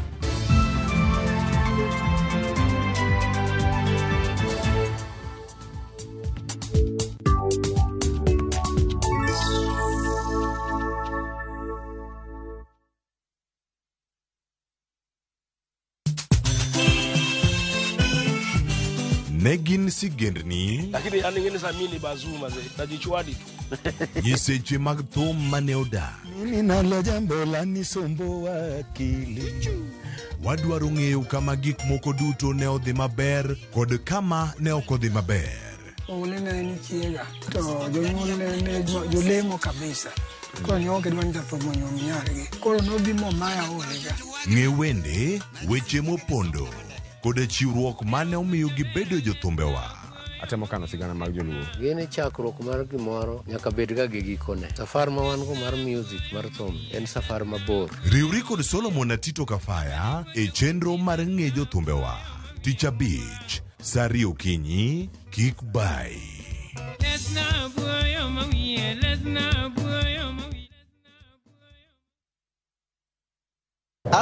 Ma oken mana sigand hera. Donge wan wabiro timo arus. Sama chuny mokuyo ketho ngima ng'ato. Waromo kamae kendo afanyo ne jaod nyaminwa matin. Hera mane okwer, tim andhoga kod weche mopondo. I'm sorry. Ang'o momiyo in wuonda kamae? Mano ok nyal bedo hera. Hera chako dongo e kind ji ariyo mana ni mondo temgi gi pek mar gik ma gisekaloe. ni won Prince Raj ang'o momiyo kidwa yie E kind piem mar gombo duong' kod makruok gi joot. Chemani mula tibo neno gimana bro timoni. Nyaka ng'ato tim yiero manyalo loko tiend hera. Choti Sardani, wuok tich nyaka ngeso saa 2:15 otieno.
Arwakini machiegni nyakwara Mogejwang' chenro ma kawuono mar ohala gi mwandu. Ma en chenro mamedo koloni yore mopogore opogore ka ginyalo chako ohala kendo tayo makare. Machiegni nyinga Cleophas Oluoch.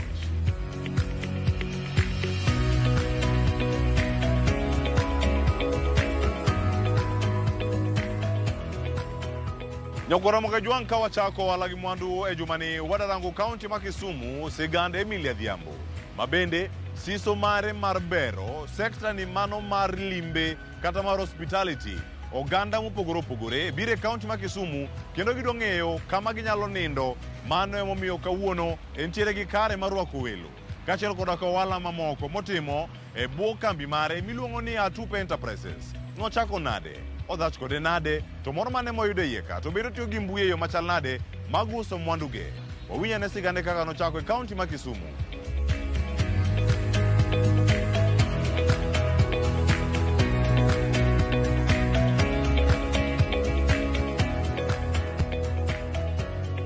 Anyinga Emily Adhiambo Angila. Nyarrongo Kamagambo ma okeu Kano Kochieng ama Kobura. Koro gweng' matime wala ni actually en gweng' mar Kano Kobura kamiluongo ni Alendu Ora Village.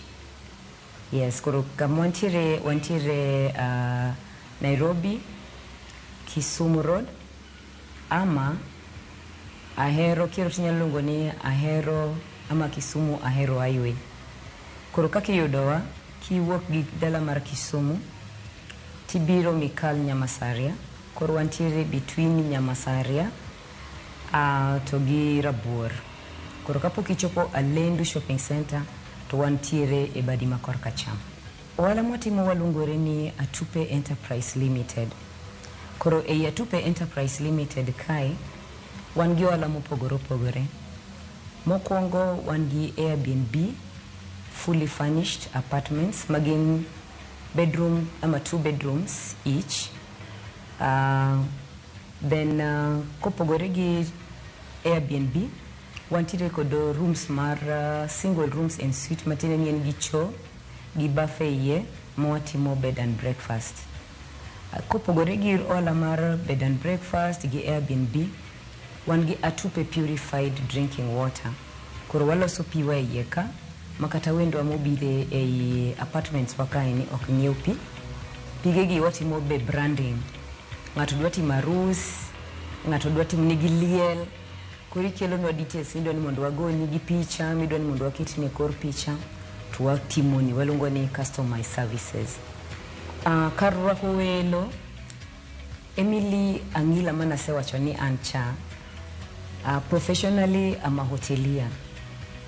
So asebede hotel industry for about 20 years. Koro within 20 years natiyo hotel mar wazungu e Diani. Kanyo nachako kaka waitress. Amedora matin gi refresher courses. I moved from being a waitress to restaurant supervisor. Manabedi for many years. Then bangino na decide machaka doke school. Kuringini watch mar family be kodonjo gi nyithindo e F&B en kamodich masamori yonge kata time gi family. Koro mano no motivate madoke school. Masomo marketing to gi human resource. But na major gi human resource. Mabe chaka timo for some years and then na resign.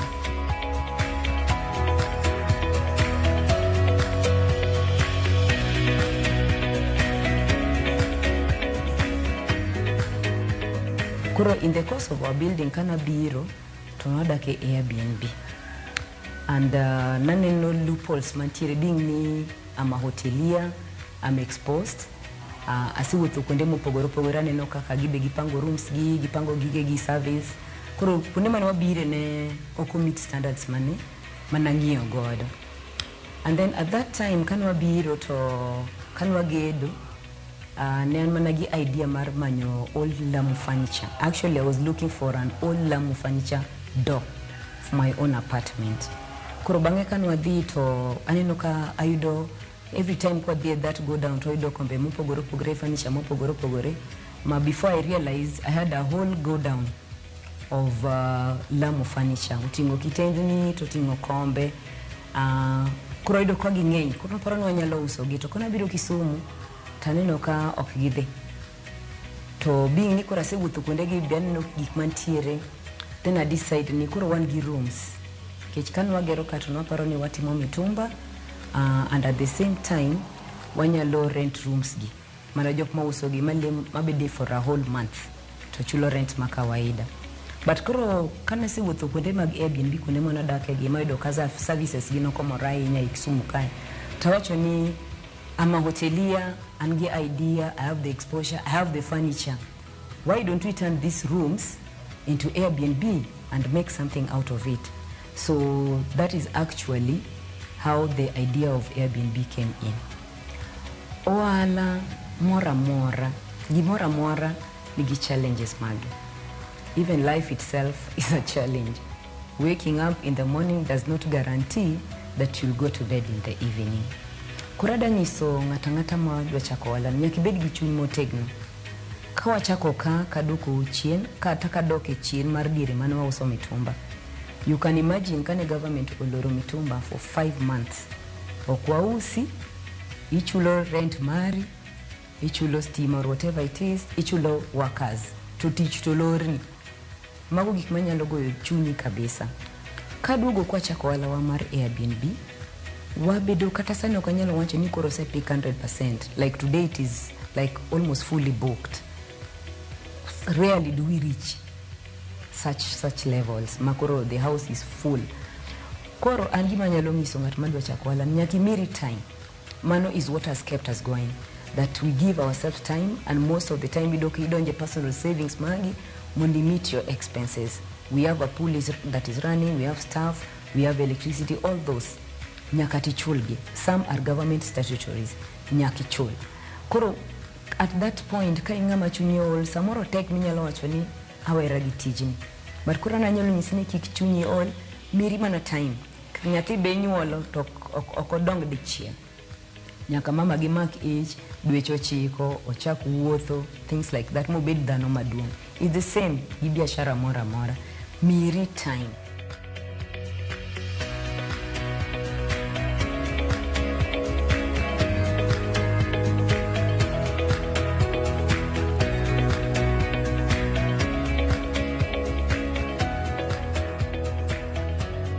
Wadwa ni mondo wa maintain standard maki ngato kopar ni ka ingi wendo ni moro muhimu tingi kama idwa ni tere tinyalo recommend mabe wasedo jogwen kama ngi welo gi makelo kata mabeda whole week kich at least koro wakelo kama gi ka ingi wendi moko kata ochini moko mano biro nyombo tinyalo kelo gie kamukwe man gi luor mara dek samoro timoga functions to wa make sure ngato dwa timo birthday ngato dwa timo baby shower ngato dwa timo just a wedding reception things like that nini kuonde machal kamano ji nyaka go thum ji miel kuko mang'eny watemo control but moloyo watemo ni watim gi during the day mako chopo saa achiel to welogo ama kata kane ginindo to gima chalo kaka thum ok go ka mondo kik wa interfere wakel kuko mang'eny nikech neighbors nitie kata kwadwa ni wa interfere kamiyudowa inyalo yudowa through my number 0721 169 839 0721 169 839.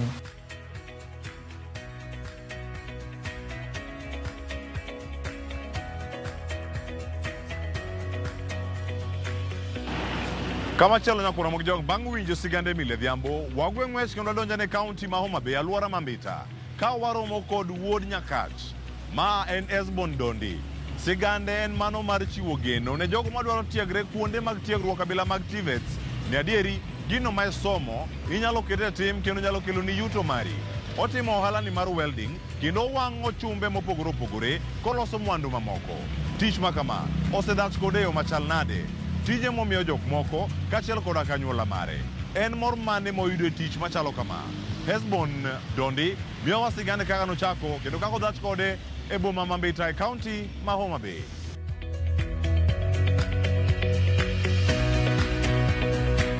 An iluonga ni Esbon Umadondi, an wuod Nyakach kama iluongo ni Sangorota, gweng' the late Ogada Taifa.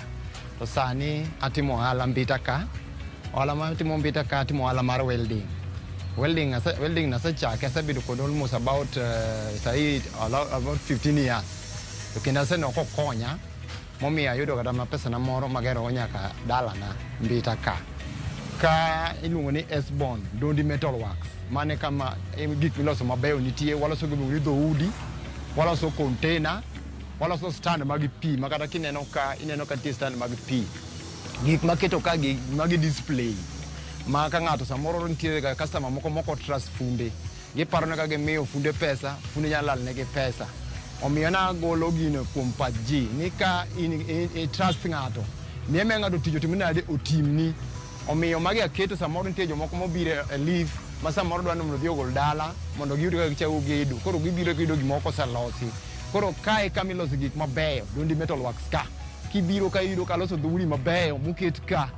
Dhoth wan gi dhoth difference dhoudi.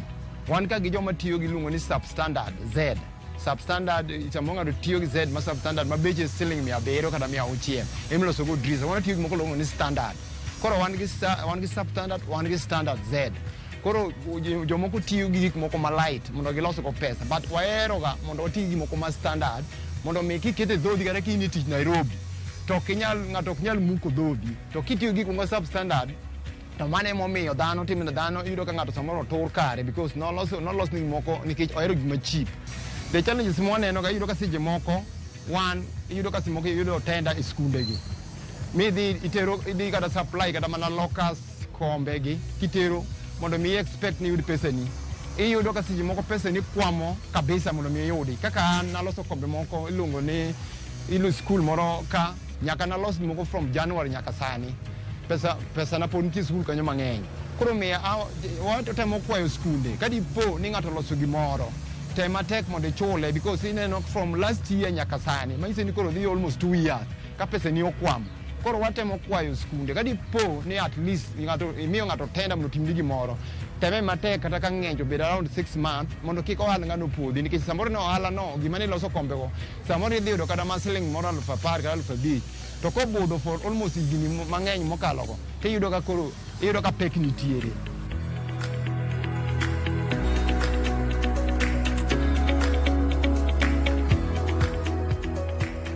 Moro mawinje tijni ni aonge gi stress. Ni adhi office ni ng'ato chanda ni ng'ato ndika nang'o. I enjoy maber pesa na. Customer biro miya pesa ne anyiewo gi anyise gima timo tie moko mohero ga ni ndiko ne gik moko to dhi onyiewo kende tichulo igone 30%. Gino be moro wa kabisa. Koro iyudo kionge gi problem. Seche moko nyalo bedo kata about kata mana 2 months ka tich pod onge. But watemo lamo Nyasaye to samu biro ga to biro motegno. Maka mar kungo iyudo ka samoro yaloso kata mana dhoth kata mana samoro for example atiyo kata gi siling moro kata mana 7,000 kuom dhotha tiyudo ka samoro auso dhoth kata around kata mana 10,000 kata 9,000 chuni nyaka imbe intie michamo to nitie manyaka ikane account mari ma miyo at least kata ka wach moro maki matek tiyudo yo moro ma inyalo donjo go tiyudo ka jomoko gin ka giweng'o tiyudo ng'ato en pesa ne onyalo dhi timo ora iwinjo ni thum ne kanyo ringo dhiye onego bed ni pesa ni kitimo kiyudo profit gimoro nyaka ikane mondo mi chieng' moro gik maneno timo gi kinyia pokore ka tuogoyi ka in e pie to kionge gi pesa account mari to iyudo ka tek nikech wan sani gima otimo iyudo ka skul nyalo mi tenda to tenda nyaka ikungi ilos gi pesa ni to pesa mi loso no bang'e koka gitim na gichuli iyudo ka jomoko samo ng'ato nyalo mi kata mana half of pesa gimone gitim omi gimoro ma 300,000 to mi 100,000 to dwaro ni 100,000 mumino odwaro ni mondo mi kobiro to iyudo ka giri noserumo. To ka ok iti maber mi kan pesa account mari onge kaka inyalo loso gir customer ma customer yur ka giri timnadi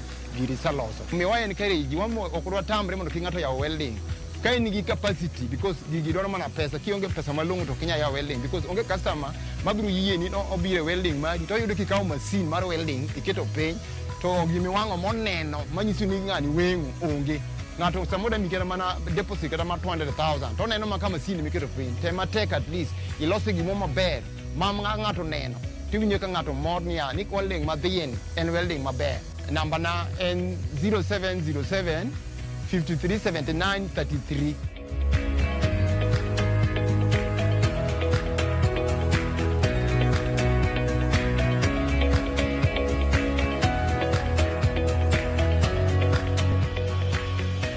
Nokora moka jwanga gero nyaka sani kuom sigene ariyo mokwongo gi ohala gi mwandu en gimoro ma isesomo ye kanyo kendo nyalo kete tim. Wakaw yueyo masani kaduogo abiro ka kod ja ohala mar juma. Kik idhi mabor.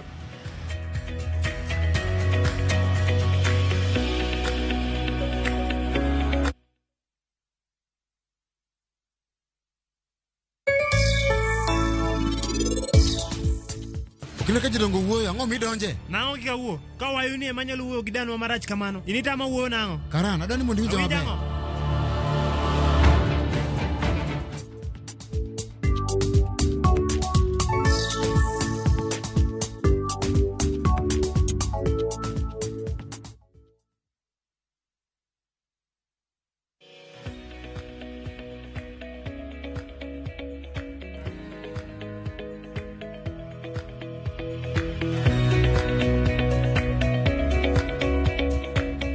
Machiegni kendo nyakora moge jwangi chenro mar ohala gi mwandu kendo en mor mara ni pod ikete e chenro ni.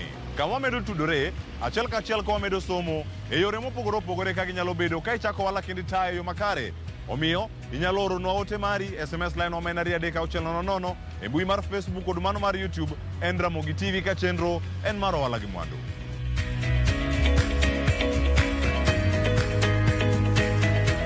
Kawone mesa mar ohala gi mwandu ka warango ja ohala mar juma. Ma en sigana mada jiwi ni kata ka itimo ohala e pinje maoko kata ka en tich moteri oko. Nitie mwandu minyalo keto pacho kae mondo mi chieng' moro kiduogo ka tich orumo kata kitieko yud thuolo mar chako kamachielo. Iwacho ni kik ichak zero, si chak ka intiere kumoro mamalo ma inyalo time gimoro kimiyo jok moko bende tich. Ma en sigand Silas Amolo Onyango ma en wuon Torches Lounge, kar yweyo kendo kar rwako welo e kaunti ma Kisumu ma yudore kar dak ma Milimani. Nochake yo machal nade kanotiyo oko moduogo pacho kae mochako kare. Silas Amolo Onyango e ja ohala wa mar juma.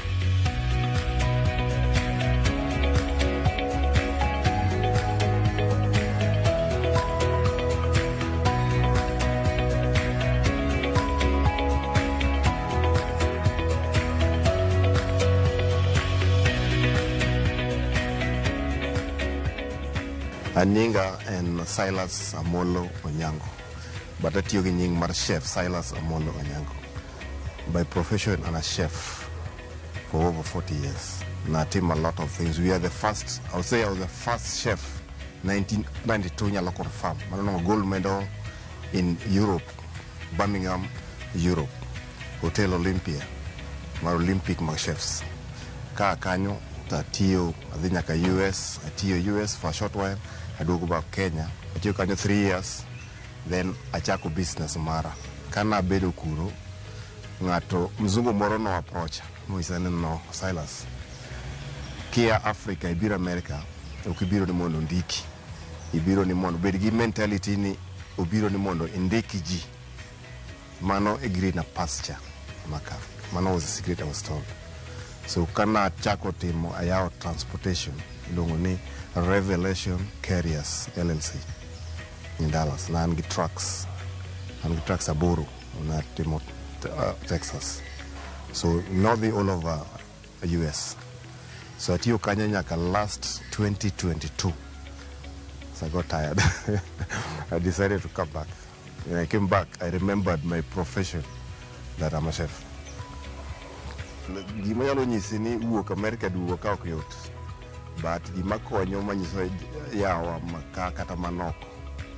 Ki noko to kik wi oko ahinya. Ket wi oko tipar dala.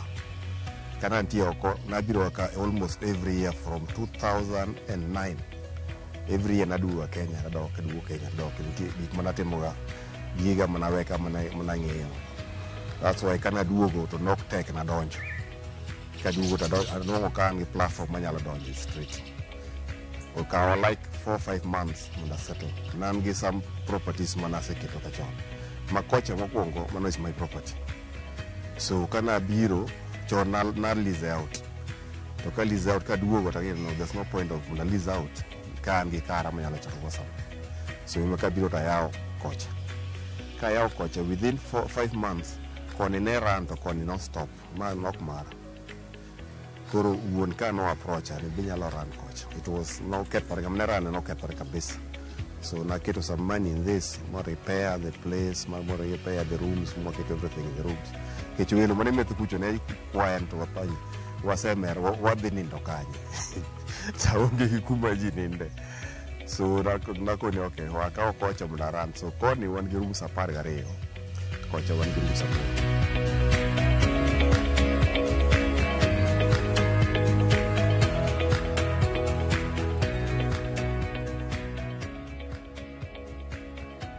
Kaya nachako gi 1.9 million.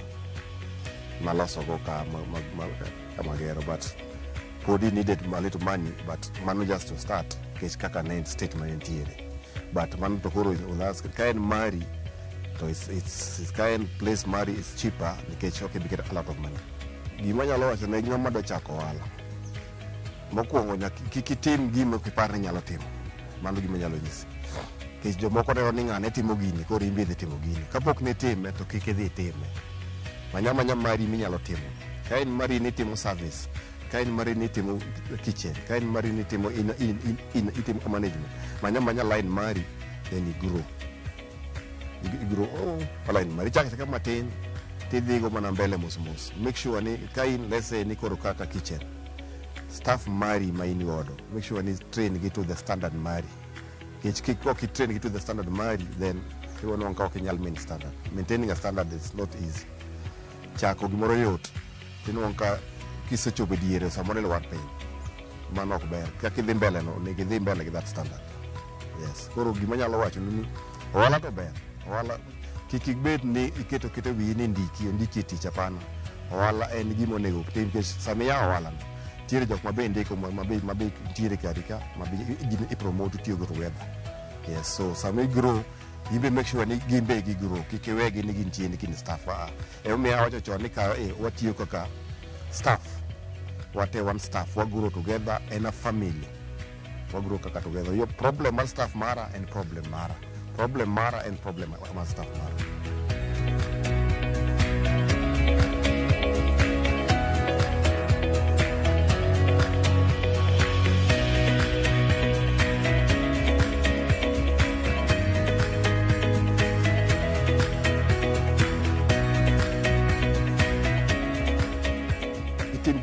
Mari kaka counting awan gi ngama timo nama na counting ano okati akange counting so en monyalo rewo gigo nyisa ni kama ma wadhi idhi kama rach o guide and another line mar profession mara to accounting team madhi kanyo ngama timo bookkeeping bentiere eno timo bookkeeping or record everything daily basis because it at the end of the month or an account to check ango wadhi nade kai this month si samoro myadhi marach samoro idhi maber koro o guide kaka jitimo kata ka itimo business mari matin to make sure ni keep track ni anyiew gini anwanga wala makama anyiew gini alus kama kawuono mane kaka jilan.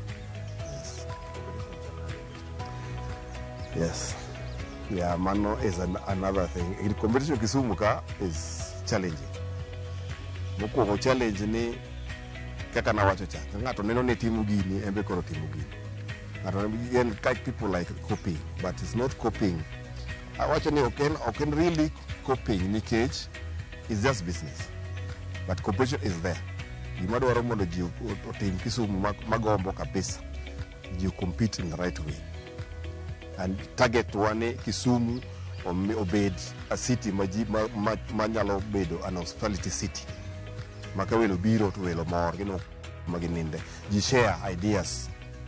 Mano kaka jigro kira another hotel to meet another friend another state who pay you share ideas ekungi online samoro ange moro maber manedu wange rikia to kwa bet mo wuoyo tibro nge kauti makisumu setemo sana kaka wantie ka wan milimani in Kisumu and mokuongo ne bet insecurity in Ntika kana wuoyo gi OCPD mo makoro gikedo ga patrol ma police amaro ka patrol gutieno they around so security dugo maber kabisa kendo wakonyre kodgi makantiere ng'at mineno suspiciously or gineno suspicious to wa report ga onyiso gi mondo ng'e ni kama gini timore mondo ng'e wan gi rooms kaka na wacho 12 wan gi single rooms and double rooms. Single rooms wamiyo 2,500 mano bed and breakfast is English breakfast or continental breakfast. Double rooms wan gi wachajo 3,500. 3,000 without breakfast, 3,500 with breakfast.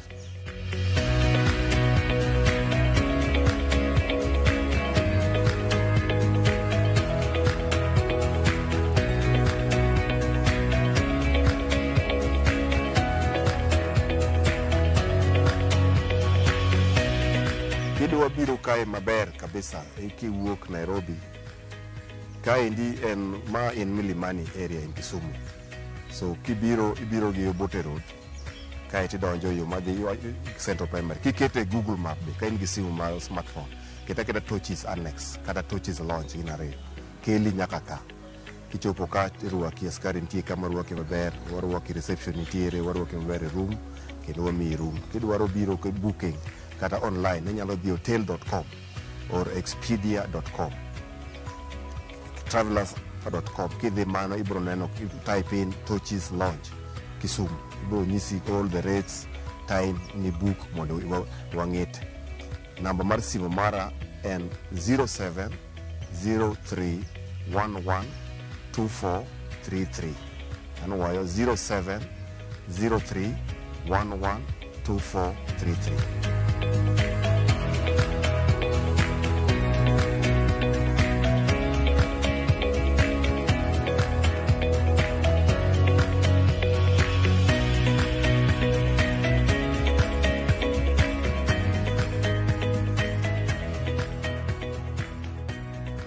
Sigana ka sigana nyakora moke jwang nigi puonj kachiel koda ka gino ma wasomo iye. Mane gimiyo kelo ni sigeni adek makawuono mar Emily mar Esbon kantiere Mbita kachiel koda ka mar Silas Amolo Nyango. Mabende kokalo kuom sigandgi en geno mara ni dhi chako timo gimoro e yo mopogore. Mane makelo we giko mar chenro mar ohala gi mwandu. Tudi koda kendo juma manyien ka wamenyo ni ohala moko. Wami riekni kaka nyalo chako gi kendo tayo gi e yo makare. Oriti masani nyinga Cleophas Oluoch.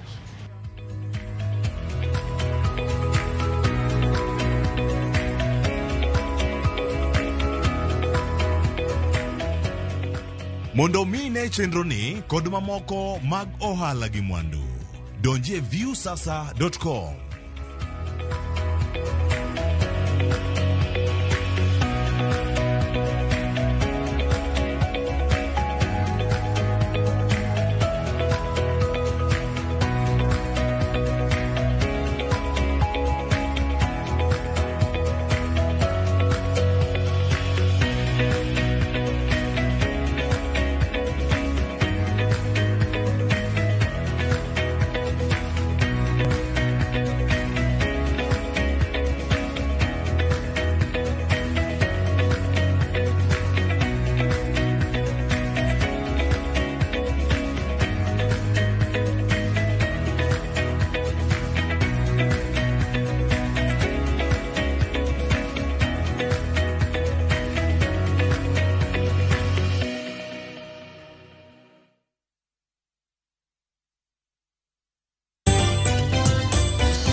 And win big with the WRC Safari Rally 2025. Open or deposit into a KCB Gold Savings account and stand a chance to win. Revisha and feel the road. Somo e mwandu maduong' ma ng'ato nyalo yudo. Mano emomiyo jaod bura ma Kiharu Honorable Ndindi Nyoro kokalo e agucho muom mar NGCDF ochako chenro motisi ni Kiharu masomo bora. Mano mar konyo jopuonjre te manie sekondar e Kiharu kod masomo oko mondo oyud somo. En chenro maneno japuonjre ka japuonjre ochul ne shillings 1,000 tam ka tam